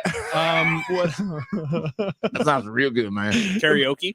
Oh, karaoke. A karaoke. Come Yeah, right. on. Yeah. And like if they can't sing, like don't even show up. It would be so funny if they ran the outfield selection process like Love is Blind, where it's just Mike Schilt on one side. Speaking of, And Wow. then on Oh my God, dude. But Yeah. then there's a blank screen, and on the other side, it's like Jackson Farrell Merrill, and he's like, yeah, so what's the plan in center if if we were to put you in center? And Jackson's like, I don't know. Probably shag some fly balls, I was thinking. Dude, the drama is at an all-time high in Love is Blind. They released 3 more episodes last night. We got through about 2.5 of them. Whew. Wow. Did you watch the Real Housewives of Beverly Hills reunion #1? I need to catch up on a lot of things. Love is Blind should be at the top of the list. Okay, so Love is Blind season 6. Oh, It was on my suggested for you on Vicious. Netflix. Yeah. how did he not go with Jessica? By the way, Survivor season 2000 came out yesterday. No spoilers. I didn't watch it. I'm Is watching that it still today. Jeff Probst? Yeah, He's yeah, still he's doing there. it? He's still there. His shorts are getting shorter. See, And that's his I shirts like are getting that. tighter. Why? That's a good choice. That's a good Why? choice. Now, It listen. looks like he's gotten some. What do they do when they like move your cheeks back? Oh, it's Oh, you a think he's got some work done? facelift. For sure. Facelift. Actually, look up Bradley Cooper. They're saying Yeah. that 8 months ago he looked so different at a different award ceremony than does now. They're talking about how it's like called a low facelift, where they just yank back on your cheeks, kind of, and they sew them to your ears, and it takes care of your jowls and it gives your chin more definition. Jeff Probst looks younger now than he did in like the first 3 seasons of Survivor. I like Jeff Probst. Seems like a cool guy. Maybe like him and Tom Brady, it's like maybe they just both work with a great pliability guy. They're just really working on their hammies. That's avocados and hamstring flexibility. You know that'll what? keep you young, folks. If they want to call me, I mean, I am much more pliable than I was 6 months ago. Dude, you're You damn also right. missed your calling. You would have been such a good game show host. Yeah. Well, I mean, there's still time. You do Yeah. look Drew Carey-ish. Well, so like if Drew Carey is sick, I can just fill in and say I'm Drew Carey. yeah, A yeah. lot like what's going to happen tonight. We'll explain more later. Yeah, But man, oh man. Some of the jokes are for you. Some of them are for me, folks. Coming up next, we're going to get into that example, maybe the ultimate example of the grass isn't always greener. However, in this case for Travis Dale, as it turns out, the grass was greener. So much greener. You tried so many things on this side of the fence, and then you looked over at the fence, you saw SD Fat Loss, and you're like, I got to try that. And guess what? It worked. It worked. Man, oh man, 31 pounds in 8 weeks. It's we laugh about it. We joke about it, folks, but it really does work. And if you are looking to lose some of these unwanted pounds, you're looking to shed weight quickly but healthy, you need to go to sdfatloss.com. I was going to say healthily. I don't think that's a word. Healthily? I'm going to look it up while you talk. But yeah. But look, the Wayne, Chloe, the coaches, the staff over at SD Fat Loss, you're going to sit down with them. They're going to go through the plan with you. They're going to learn about you, and then they're going to tailor-made. Healthily is a word. Hang on a second. Check this out. Wow. I wonder if I can play it. It'll echo. I'm going to knock myself off the screen for a second. Okay, It's hold that on. important. All right. It really is. Healthily. Is it a... Hold on. Raise my Wait for it. volume, Wait and for then it. We're going to hit play over here. Okay. And Healthily. That's it. I thought you made a word. I thought I did too. But it's an adverb. You just said an adverb. Listen, you want to do it healthily? Then follow my lead here. Follow our lead as a show. We all lost over 30 pounds. Fletch pushing 50 pounds lost on this thing. You want to feel better? You want to add some years to your life? Do yourself a favor. Do your family a favor and get healthier. Go to sdfatloss.com. It is real food. It's not a fad diet. You're not going to yo-yo diet. You're not going to lose a bunch of weight and then gain it all right back, because that's the key to this thing, man. Keeping that weight off.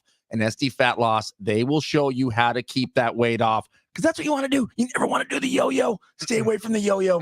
SDfatloss.com. Schedule your free consultation today. Nothing to lose but those unwanted pounds. SDfatloss.com. Come.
Coming up next, It's not always better.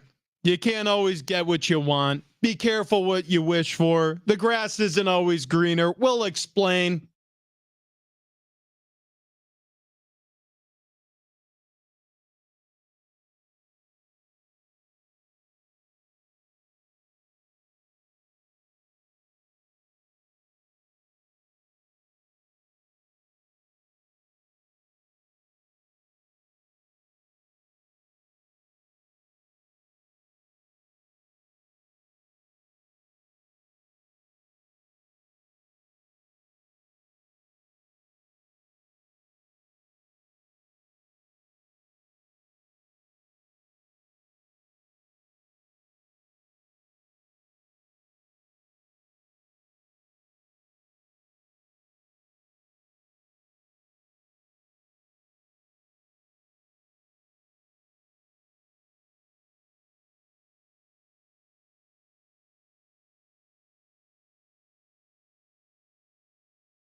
Yeah.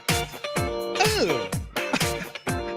Big Rich, TD, and Fletch with you on this fine Thursday morning. San Diego Sports 760. Still to come, Chris Stapleton tickets. So later in the show, a gift card. It's restaurant week next week, and that's all week long. Woo! Happening all week. That's right, Rich. We're going to have more of those Chris Stapleton tickets tomorrow, too. Are we going to use the keyword that we threw out? That's right. Oh. If you're a dirty, rotten farmer, tractor pull is the code phrase you need. That'll be the last time we give it away, folks. Chris Stapleton, known to be a dirty, rotten farmer. That's right. We call him Rotten Cabbage Chris.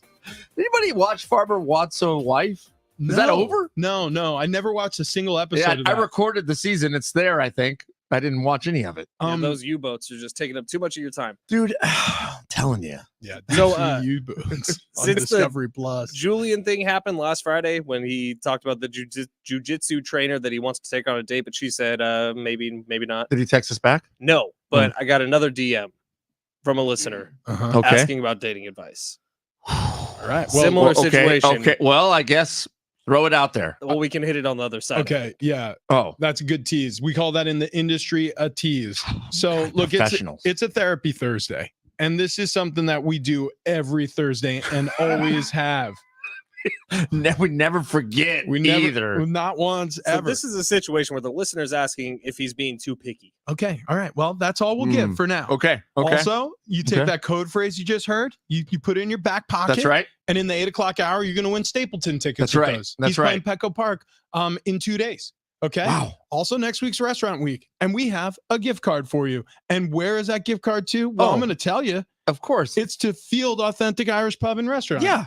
Been there many times. Love it. Great fish tacos. Love Shoot. it. We may give those away in the next few minutes. How about that? Yeah. How about that? Yeah. Maybe stick around. You Yeah. could win $50 in Field Authentic Irish Pub and Restaurant Right. gift card Yeah. for $1. So, anyways, Dollar Dame's upset. So, Dollar Dame, Damian Lillard, they draft Scoot Henderson. He's all pissed. He's still in Portland. He's like, you drafted my replacement, you son of a. So he's mad at the front office. He's saying, like, after 11 years of service here, this is how you do me. You were supposed to build a super team around me. Don't do me like that. Don't do me like that.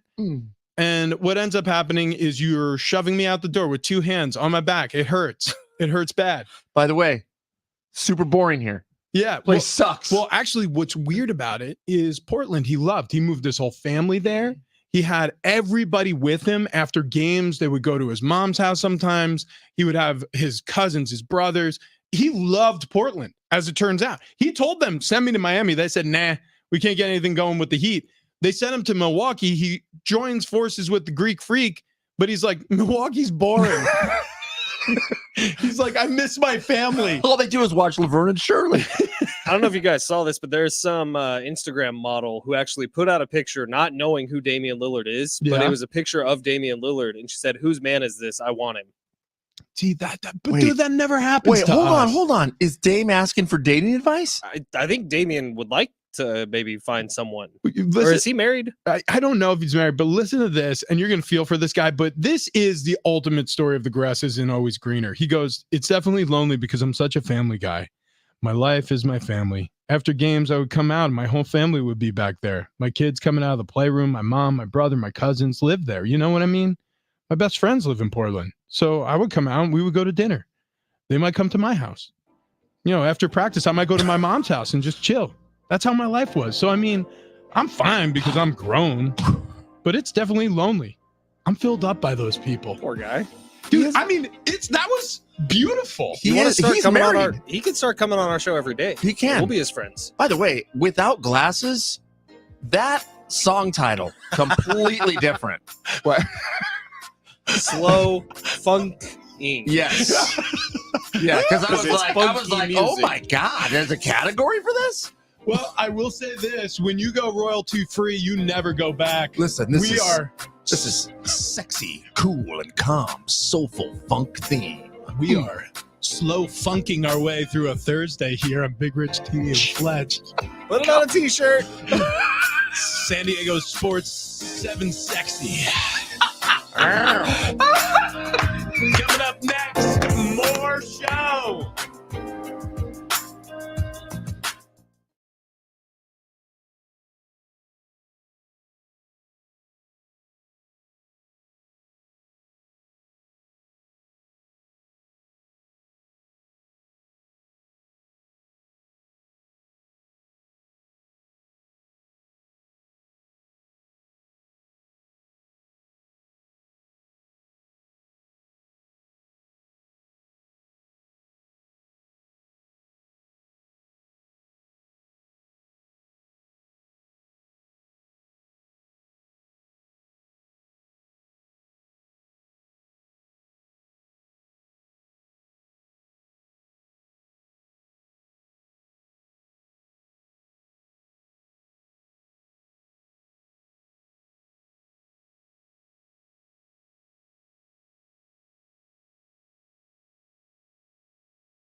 This update is starting off with Progressive Insurance. Beginning in the NBA last night, Lakers used a 21-point fourth quarter comeback. They beat the Clippers 116-112. LeBron James leading the way with 19 points in the fourth quarter en route to the biggest fourth quarter comeback of his career. Padres yesterday won in the Cactus League 3-1 over the White Sox, but the story is center field and left field. Fernando Tatis Jr. is going to be in right. Left and center are both wide open, 21 days away from opening day. There appears to be 8 Padres vying for those 2 spots. Aztecs Hoops, Joe Lunardi's latest bracketology has the Aztecs at a 4 seed, taking on UC Irvine playing in Salt Lake City. And Jerry Palm of CBS has them as a 3 seed, taking on, I believe it was Oakland also in Salt Lake City. Looking for a career you'll love with flexibility, great pay, and benefits, and one of the country's top workplaces. Join the growing team at Progressive Insurance. Go to progressive.com/careers and apply online today.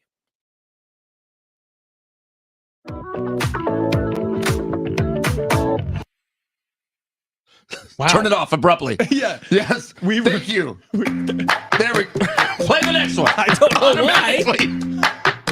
This one's called Do Your Thang Instrumental. Yeah. Big Red TV and Fletch on a Thursday. San Diego Sports 760. We're just goofing. You never know where it's going to go. And that's why we love royalty-free Thursdays here on the show. Okay. We need a horn section stat. If we could hire at least 2 trombonists, 3 trumpeters, and one real soulful saxophone guy. Yeah, and maybe a tubist. I don't even. Is that the sounds right? A tuba player. Yeah. Anyways, look. The point is, we need a brass section in this studio. 1000%. It needs to look like the Bruno Mars band behind us. Oh my gosh, dude! Bruno Mars. For my money, I'm pretty sure I've never been more entertained by like a one-man band. Dude, he's that band is sick. By the way, that Super Bowl halftime show was fantastic. Ridiculous. Bruno Mars can bring a house down. Without a doubt. I love that guy. Anyways, LeBron James can too. The Lakers had a big win over the Clippers last night. I'm sure a lot of people were listening here on San Diego Sports 760. It looked like the Lakers were dead in the water out of the third quarter. And then all of a sudden, the king grabbed his scepter and he smashed the Clippers. It was unbelievable. LeBron James, 19 points in the fourth. He hit 5 3-pointers. He was involved in all but 2 buckets in the fourth quarter. And the Clippers were outscored by LeBron alone. He had 19 points. They had 16 in the fourth. A come-from-behind victory for Lake Show. Yeah, here's the scoring for the Lakers in the fourth quarter during the comeback. So when they were down by, I think it was 21 at one point. So when they were down to 21, so the time the game finished, Reddish had a 3-pointer, then LeBron had a 3. Russell had free throws on a play, by the way, where LeBron passed to D'Angelo Russell and he got fouled. LeBron had a 3, LeBron had a 3, LeBron assisted a D'Angelo Russell 3, LeBron had a 2, LeBron had a 3, LeBron had a 2, LeBron had a 3. Anthony Davis hit a couple free throws. LeBron assisted a Hachimura 3. Hachimura hit a 2 by himself. There you go. LeBron assisted a D'Angelo Russell 3, and LeBron assisted a Cam Reddish 2. So in the fourth quarter, LeBron James was involved in all but 2 scoring plays for the Lakers. That's incredible. Yeah, absolutely incredible. It doesn't really make sense. Except from this standpoint, and we talked about this a little bit earlier on. I mean, LeBron James just knows when to pick his moments. And the All-Star game certainly wasn't it. He played 15 minutes, and it was a half-hearted effort from all the All-Stars. He took the game off, returning from the break against the Warriors, even though a lot of people loved the storyline about the maybe trade LeBron to Golden State coming out of the trade deadline. That was a weird one. It was kind of like after the fact, and everybody's trying to figure out why that was even reported. And then you have this game, which is a random Wednesday night game in the late NBA season, and it's starting to matter here as we inch closer to playoff time. But James goes nuclear, and now everybody's talking about King James again. Do you think LeBron dials it down to that level where he's looking at this game going, okay, it's a battle for Los Angeles. I'm going to put on a show out there. Also, it's the middle of the week. There's only 5 other games to contend with. There's not a lot going on. College basketball, not quite to the tournament stage yet. There is no NFL. Cornhole's not on. You know what? I think I'll light it up tonight. Yeah, he knows. I'm telling you, this is how LeBron operates. Either he knows that the whole world is looking at NBA and he knows he has to stir up a headline somehow. That's the reason why, even in a half-hearted effort, there was a headline made after the trade deadline that LeBron was a part of because he wanted to inject himself into that story. I'm positive now that that came out of his camp because Clutch Sports was all over it.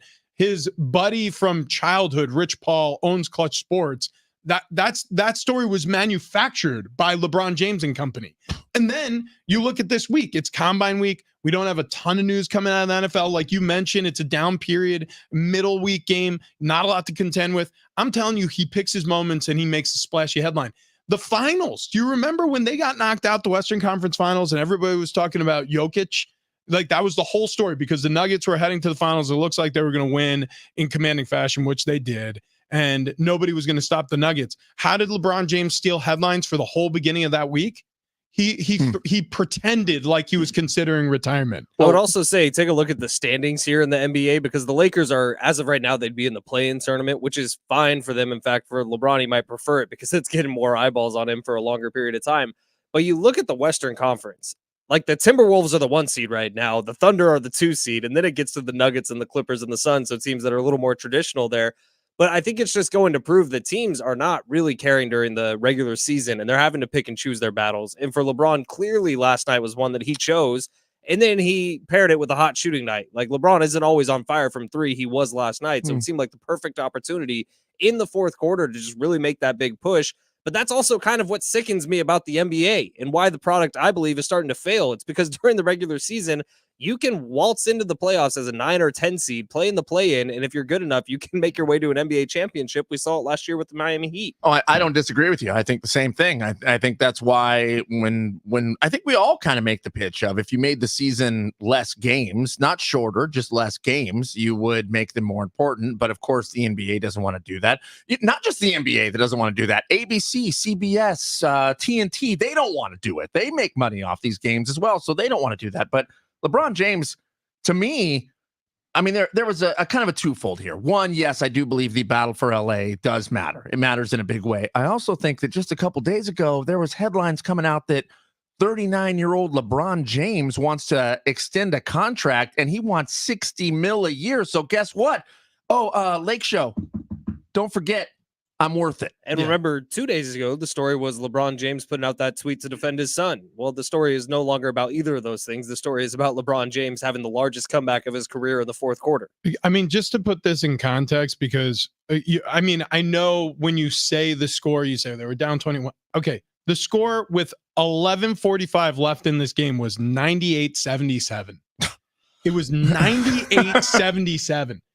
And the Lakers won. It just, LeBron James is truly one of, and again, there's a handful every year in the NBA, but one of the only people on the planet who can do that. And it wasn't them playing against some random team. It was Kawhi Leonard on the other side. Yeah, the Clippers are good. The Clippers are better than the Lakers. They're 4 seed right now. Did the Lakers put up 40 plus points in the fourth?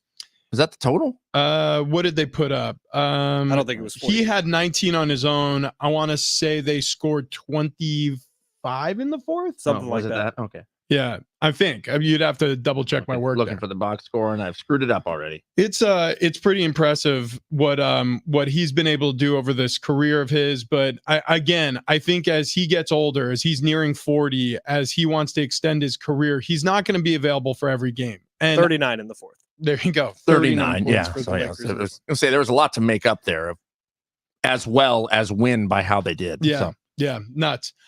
Moving on to the Padres, who had a spring training game yesterday, another victory over the White Sox. Again, wins, losses don't matter in spring training, but what happens on the field during spring training games can matter, especially more so for the Padres, who are basically hosting open tryouts this spring for pitching staff and outfielders. They need to shape out their lineup. They need to shape out their rotation. They have no idea. I truly believe this. Who their 4-starter or 5-starter is going to be, if there is even going to be a 5-starter, who their outfield is going to be. And we are 20 days away from first pitch of their regular season. So it's a very different spring for the Padres than it is basically for 29 other clubs around Major League Baseball.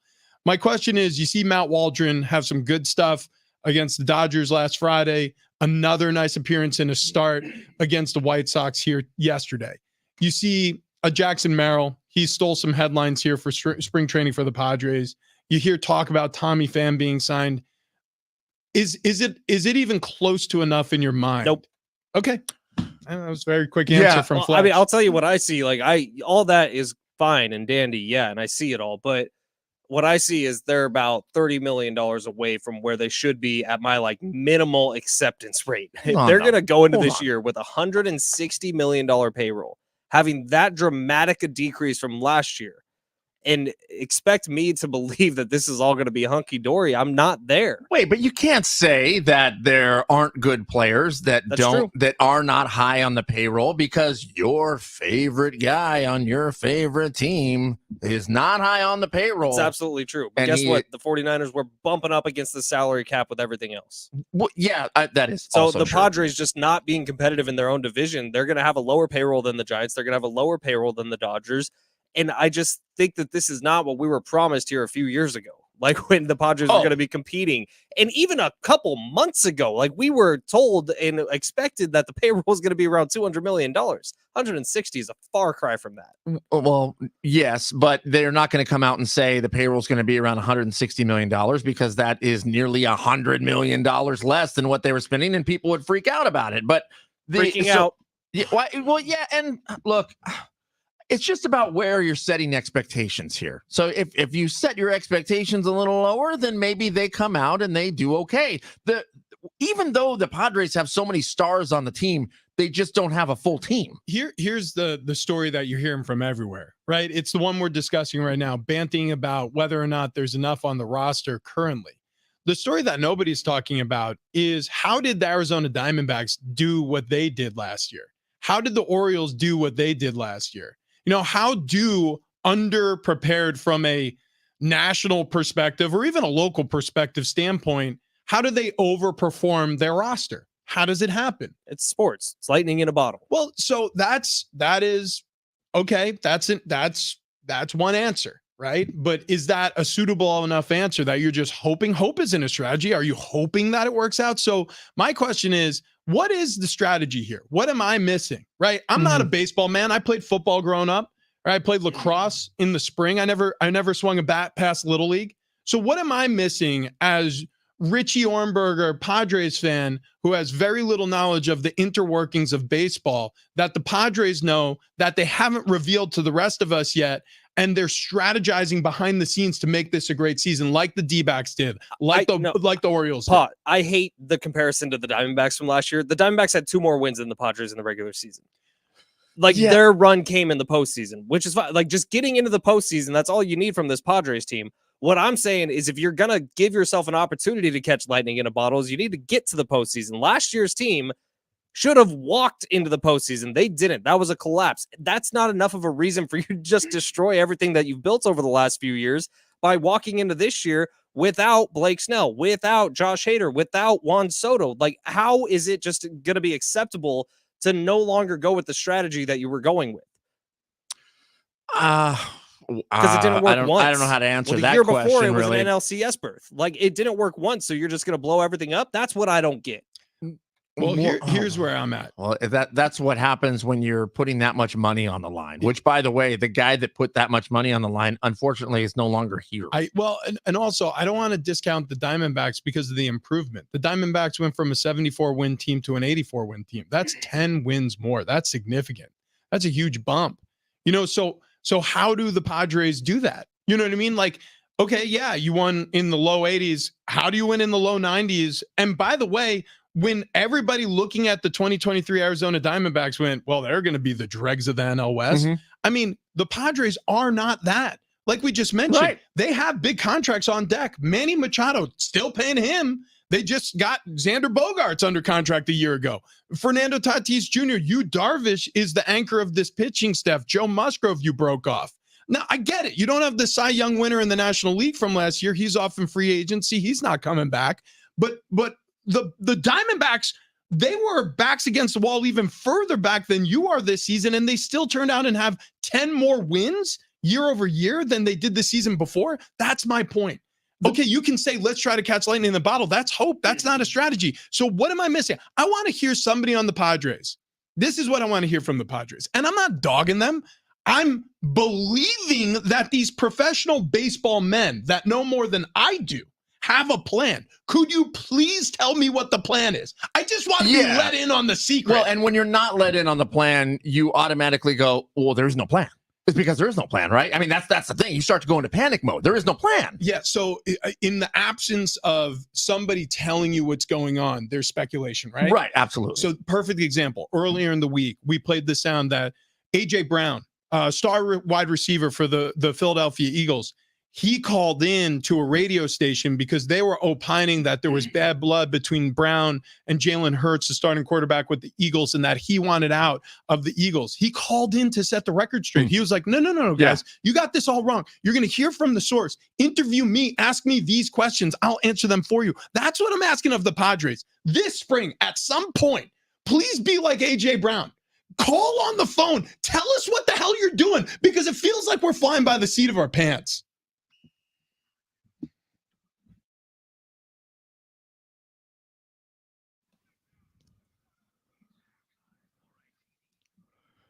Well, in the NFL, a breakup out in Miami. Vic Fangio and the Dolphins have parted ways. No longer there. In college hoop, Caitlin Clark settled it, man. Greatest scorer of all time in women's college basketball history.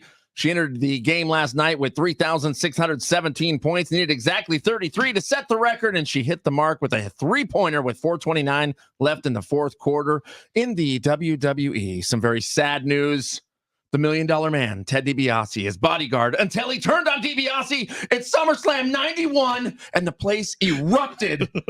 Virgil has passed away at the age of 61. Oh, yeah, man, it's very sad, right? Yeah, did you see Richard Lewis passed away too? Yeah, I saw that. Curb Your Enthusiasm, great stand-up comedian.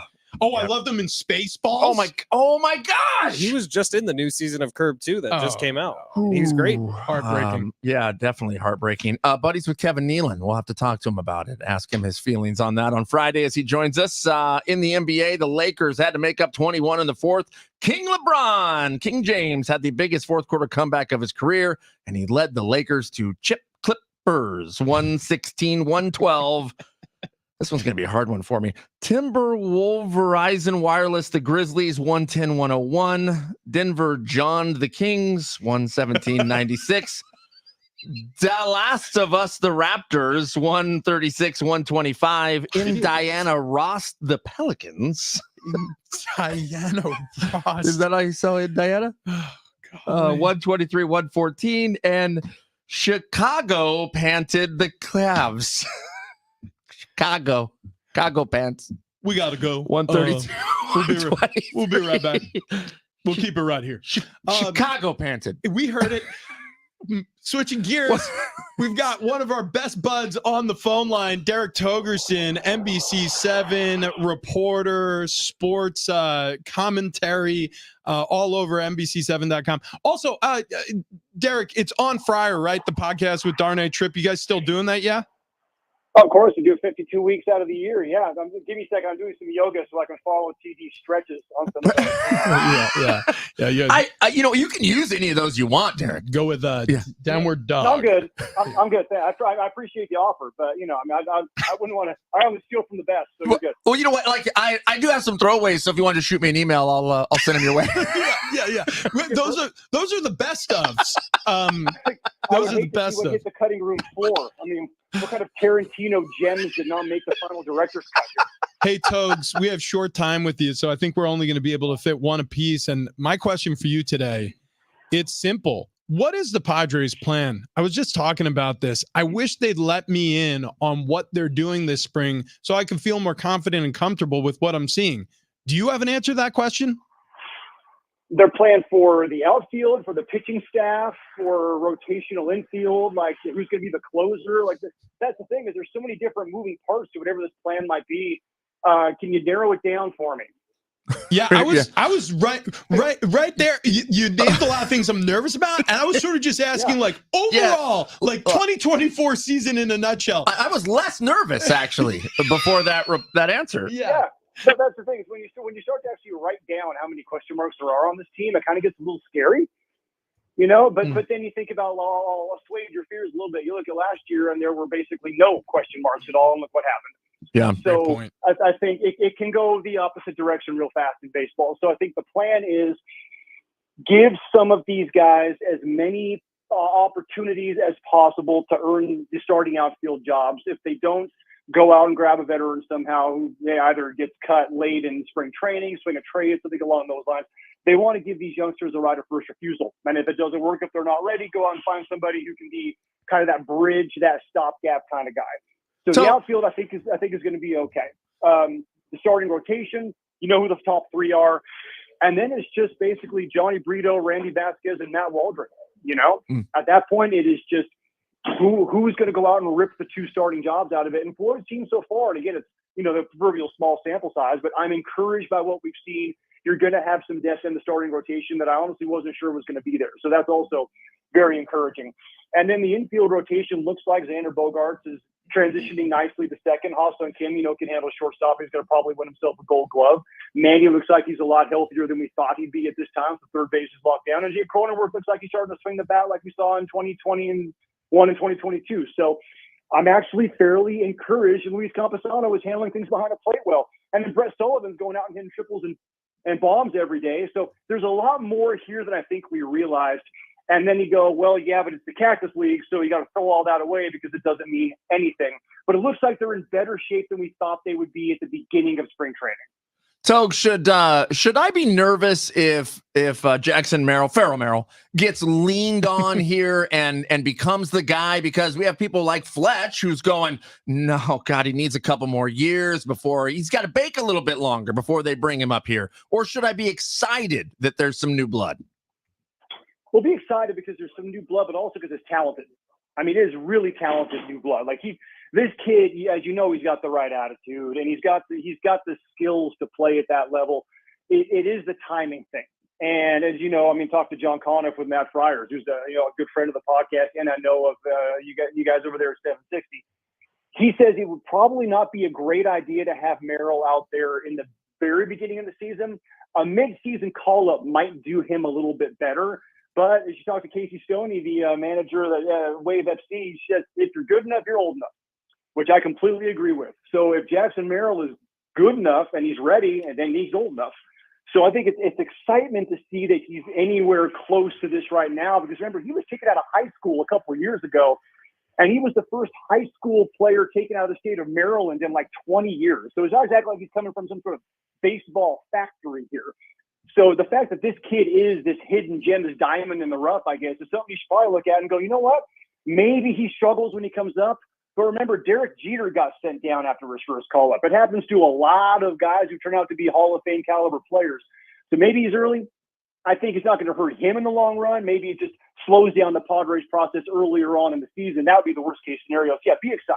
So when you have all these question marks, Derek Togerson, NBC, by the way, joining us right now. But if you have all these question marks surrounding the outfield position, maybe even some of the infield with guys moving over positions, like there are still question marks over Joe Musgrove and Yu Darvish, or at least there are for me because of the way they finished the year last year injured. And those are two that are supposed to be periods, not question marks or even exclamation points as we head into this year. What are your expectations for Joe Musgrove and Yu Darvish in 2024? That they're Yu Darvish and Joe Musgrove. They're going to be guys who go out there and give you close to 200 innings. They're going to be effective. They're going to have a low to mid 3 ERA. They're going to give you good starts when you absolutely have to have good starts because the rest of the rotation hasn't done anything. They're going to be the professional veterans that we've seen. They're going to be the guys who we've come to know and love, the all-star caliber versions of themselves. That's what I completely expect from these guys. They've gotten a clean bill of health. I was over at Fletch. I texted you the other day. We were talking about Musgrove. I was over at the biomechanics lab at PLNU the other day, and they were saying his numbers look completely identical. He's tinkering with new pitches. Joe is. You went out there and looked like Yu Darvish. Obviously, the health is not going to be a concern. So if the numbers are there and they're kind of tinkering with things, maybe the results aren't the same that they would like to have at the moment. But again, it's Cactus League. You can go winless in the Cactus League. It means nothing. You can go undefeated in the Cactus League, and it means nothing. Right? The last three Cactus League champs have been the Angels twice and the Royals. If that tells you anything, you don't need to have results in spring training to show that you are a good baseball player or a good baseball team. These veteran guys know what they're doing. Yeah, and to your point, Anaheim and Kansas City both has netted 0 World Series championships during that span. Hey, buddy, we appreciate it every time you hop on this show. Love hearing from you. Yeah. Continued congrats with the success of the podcast on Fryer and your work over at NBC7. Togs, is that a door swinging back there? You could use some WD-40. Yeah. We could run over there like after the show. Right, yeah. Did he, I think he hung up. He hung up. He hung up on us. He Kevin Acey'd us. What? I can't believe this happens to us all the time. Everybody who we think are our best friends. They are not. All right. Also, I don't think health isn't a concern with those guys. They finished last year not on the roster because they weren't healthy. Okay, so That's my thing. Musgrove, Machado, Yu Darvish, the first 2 months of the regular season, it's going to be a little bit of you hold your breath every time you read a box score and you miss a game, because somewhere in there, the story, the recap, you're hoping to see. And nobody, especially those three names, didn't get hurt because they're coming back from injury. Yeah, and it is a concern for me. What's not a concern is how good Rich Orberger looks. No, thank you. Yeah, Oh, geez. yes. All this adoration. I'm and only concerned that I won't see you if I come on in. Please. I don't know if I've lost that much. I make an excuse to walk by you. Hang on to the end of this this ad read here, and for a very good reason. If you want to win a $50 gift card, we'll tell you how in just a moment. But I want to give a huge shout out to SDFatLoss.com. The three of us together in 30 days with SDFatLoss.com lost over 100 pounds. It seems fake. It's not. It's not. We can show you pictures of the scale on our group text. We were going back and forth, sending pictures. We couldn't believe what we were seeing too. We were actually laughing one day before the show because look, the diet, no diet is ever like super duper fun, but the results were so enticing that it became a competition between the three of us. It was so much fun. Every day we report, I lost 2 more pounds. Well, I'll tell you what was fun is after a few weeks of it, you start feeling so good. Yeah. It's just fun to get in the groove. Yeah. And so if you're thinking about losing weight, our suggestion is find somebody to do with it. Your uncle, your spouse, if you have a grandparent, even if it's like, I don't know, maybe one of your kids, like who you're concerned about. Maybe they got off the track a little bit and you want to, do something that's healthy for the family. Whatever it may be, whoever it may be, get them involved with you. It makes it so much more fun, so much more enjoyable. SDFatLoss.com. A lot of people are yo-yo dieting these days. They're getting on these prescription medications. You lose a ton of weight at first because it's completely suppressing your appetite. And then you gain it all back because you get off the drugs and you realize, oh, got it. Yeah, that wasn't healthy. And so this is completely natural. No food packages, no weird protein bars or shakes. It's just 100% effort and guidance from a great team with SD Fat Loss. Wayne and Chloe, they will shepherd you to your new weight loss and your new lifestyle. We're all, truly benefactors of their hard work. And we can't wait for the results for you. We've heard from many of our listeners who have done this already. The results have been staggering. One of our listeners who didn't want to be shouted out on air by name reached out to me, said his goal was 20 pounds. Then he lost 30. And then he readjusted his goal to being 40 pounds down. He reached that goal too. It's insanely fantastic. Easy and simple. And all you need to do is go to SDFatLoss.com. Okay, if you want to win a $50 gift card to Field Authentic Irish Pub and Restaurant. Nailed it. All you got to do is call in at exactly 8:32. Okay, call in at 8:32. And what's the number, TD again? It's 877-767-4760. Yeah, it rolls right off the tongue. Absolutely. Every single time. 877-SORG-760. That's right. Call that for a $50 gift card. More nonsense coming up next. Big Rich, TD Fletch.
All right, so the NFL, they're getting caught. Also, we got to do a little therapy Thursday coming up next.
This update presented by Toyota of Poway in the heart of San Diego. NBA last night, Lakers used a 21-point fourth quarter comeback to beat the Clippers 116-112. Padres won in Cactus League 3-1 over the White Sox. Aztecs Hoops, Joe Lenardi, ESPN's bracketologist, has the San Diego State Aztecs at a 4 seed in his latest poll, taking on UC Irvine in Salt Lake City. Don't miss the President's Day sale all month long at Toyota of Poway with over 200 new and pre-owned Toyotas in stock. They'll help you find the Toyota of your dreams. Plus, with special finance rates, there's never been a better time to get a new Toyota. Visit them now or at toyotaofpoway.com.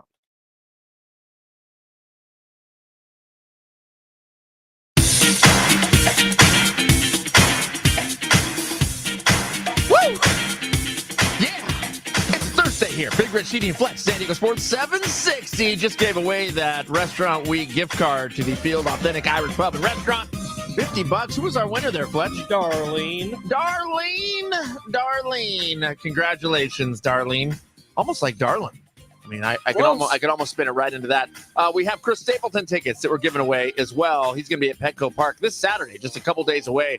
Tickets and info there, livenation.com, or just keep listening. You will need a keyword, which we gave away earlier in the show. Do we give it one more time? Sure. Tractor pull. Never again.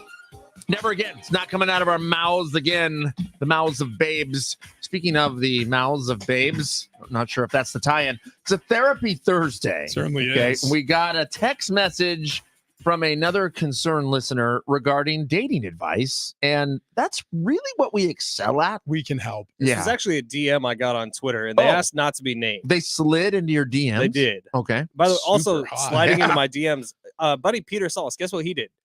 What did he do? He hired Lucy, the big game tailgate goat, to come to his son's birthday party coming up. Yes! People meeting people. People meeting people. That's what Big Rich TV and Fletch did. Peter Salas came to the big game tailgate party. Goat Toga from Alpine also at the big game tailgate party. Lucy, the big game goat, meets Peter Salas. Peter Salas hires the goat. Hold on. How old is Peter's kid? Because that's going to be a party. I mean, Lucy parties. Lucy 10 or 11 years old. Yeah. Loose. Yeah.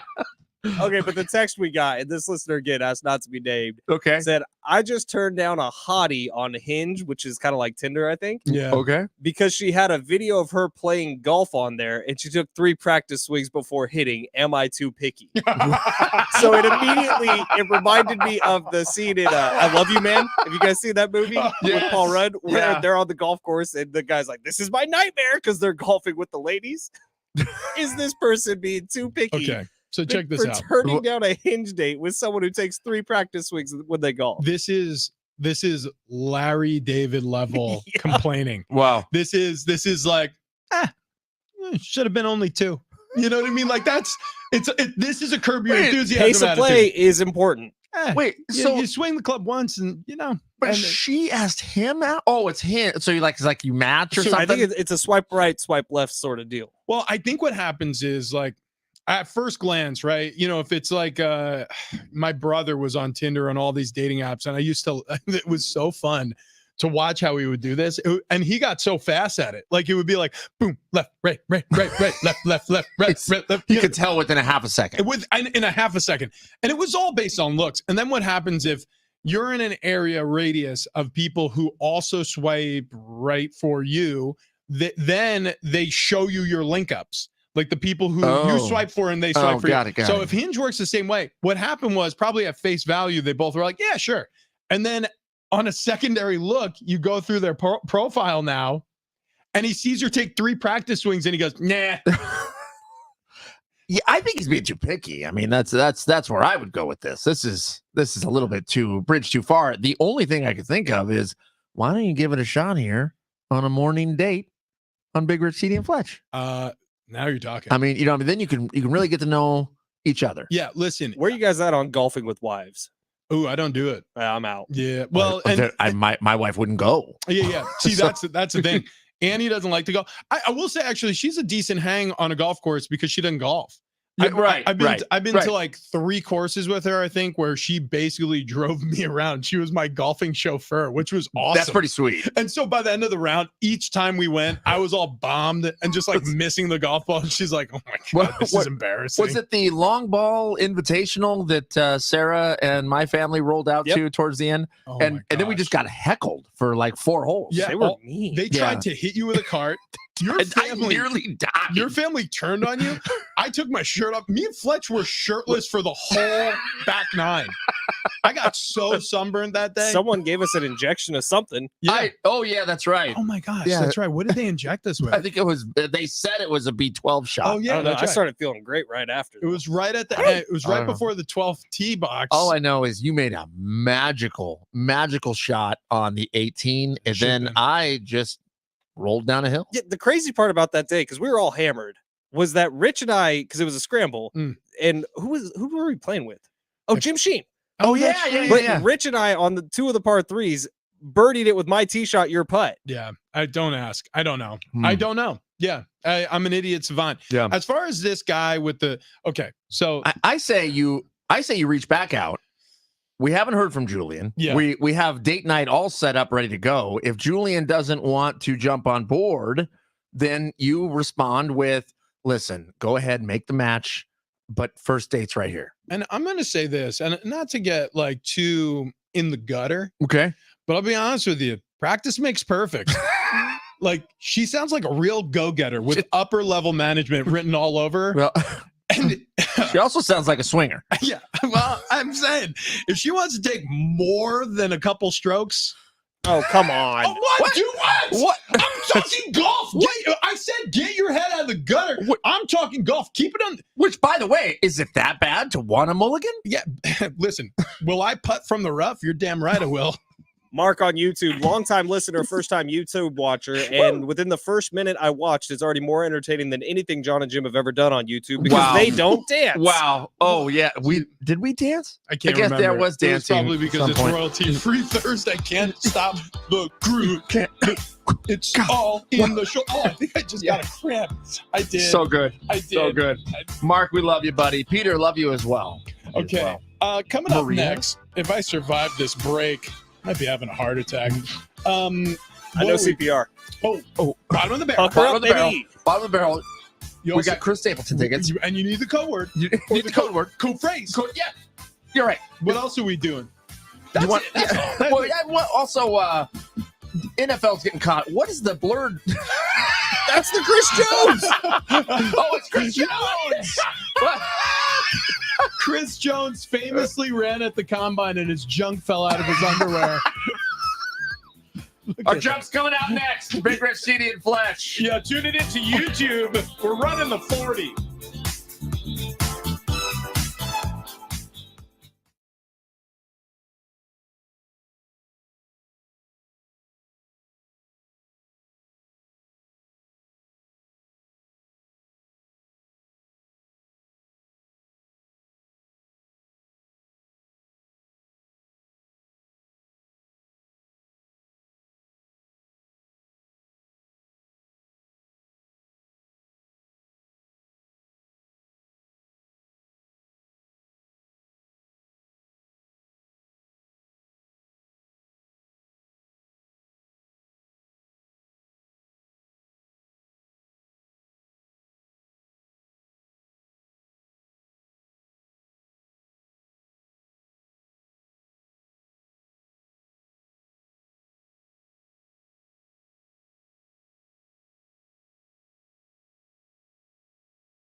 All right, coming up next, we have Chris Stapleton tickets. We'll tell you how to win those. Also, The Naked Gun gets a reboot. We'll talk about it on Bottom of the Barrel.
San Diego Sports 760, Big Rich, TD, and Fletch on a Thursday. We got to give a shout out. Every once in a while, there's somebody who goes above and beyond to help out this show. And this time it was from Junior at AA Auto Repair Transmission in La Mesa, who cleared out his office to make sure the audio was perfectly clear for Derek Togerson to call into the show earlier.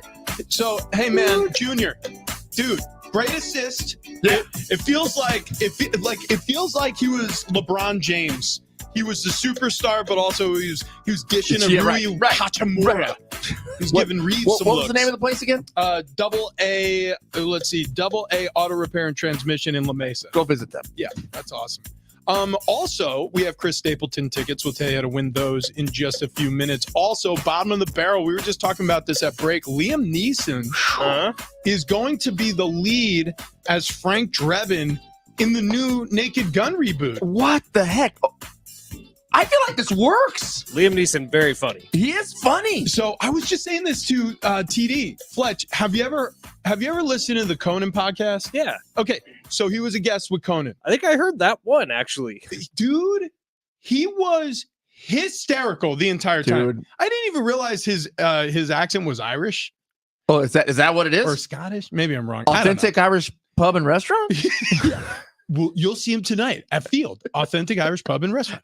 No, I don't think Liam. Maybe Liam will be there. Look, the point is, You never know. I think It is Irish. He has comedic. Oh, he's Irish. Okay, he has the type of comedic timing that Frank Drebin, Leslie Nielsen's portrayal of Frank Drebin was. It felt like nobody could ever replicate. Iconic. Police Squad, which led into the Naked Gun movies, some of my favorites, molded my childhood. When they said there was going to be a reboot, I went, no, why would you do that? But then Liam Neeson as the lead, I dig. You know who's directing? Who? Seth MacFarlane. So that was going to be my next question, because he and Seth MacFarlane are tight. Liam Neeson's done hits on Family Guy for years and years and years, Dude, and then Million Ways to Die in the West. Love that movie. Dude, That movie is hilarious. Yes. And Liam Neeson plays Liam Neeson. Like, he's very serious the whole time. But, dude, the way he can deliver serious comedy, which I also think is necessary for Naked Gun, like, because the main He has character to is be pretty stone-faced. deadpan. Yeah. There were so many. I mean, there were so many scenes in that movie that were like legit laugh out loud. This is going to be a good movie. Why are box office flops sometimes sometimes the best movies ever. Yeah. Because critics don't know what they're talking about. Yeah. Sometimes. Idiots. Yeah. Dumb. Check this out. another banger on bottom of the barrel. So a weightlifter. This sucks. This sucks because like jocks get a bad name for being big dumb animals. Yeah, Like, yeah. Oh yeah, he spent all his time in his gym and not enough time with his books. Well, this weightlifter, he ate 39 coins and 37 magnets because he thought zinc helps bodybuilding. I don't think he's wrong. Well, I think no, zinc does help. no, he's not wrong. Still think you get your zinc from Magnets. magnets and I wanted coins. to make sure we got this right because we got a comment on Instagram yesterday when Rich was talking about the whole getting recruited process and Yeah. all the stuff that could happen. First of all, a lot of people didn't believe you. And then there's a Yeah. bunch of people in the comments saying, dude, have you never spent any time around D1 football? Dude, it's like Honestly, yours is mild. the story I told is tame Right. compared to, by the way, I don't want to get into, there were certain things that happened on recruiting trips that I actually did take that were worse than what was being offered. So we did get this comment on Instagram, though, that says, hey, Rich, I played football with you briefly in middle school. You probably don't remember me, but we were all psyching each other's up one day by headbutting each other with our helmets on, and you knocked me out cold. I knew at that moment I wasn't going to grow up and play professional football. You knocked someone out in middle school? Do you remember this happening? Not even a little bit. Not even a little In bit. middle school? I was a big boy. What? His name is Leel, L-E-E-L. Oh, actually, Wait, that not name's very familiar. I'll Leo look- Neeson, is it? I have a very specific set of skills. I will find you. And when I do Headbutting is find not one of them. yeah, I am a housebroken animal. I really am. I was like we talk about feral Merrill. I was an actual wild animal But that had to in be tamed. middle school, you were already a wild animal? Yeah, it started early. It wasn't good. Do we want to give a time Yeah, for our we callers? should do that. Okay, what do we say? Let's do 57. 57 sounds good. Yeah, 8:57 is the time you're going to call. So if you're listening on the free iHeartRadio app, which we appreciate, and by the way, if you don't have the free iHeartRadio app downloaded to whatever device you own, make sure you do. That way you can put Big Rich, CD, and Fletch right in your pocket. And I'll tell you what, favorite us, like us, review us. And when you review us with 5 stars. If you review us for less than 5 stars, we will find you. We will come after you. With a very specific set of skills.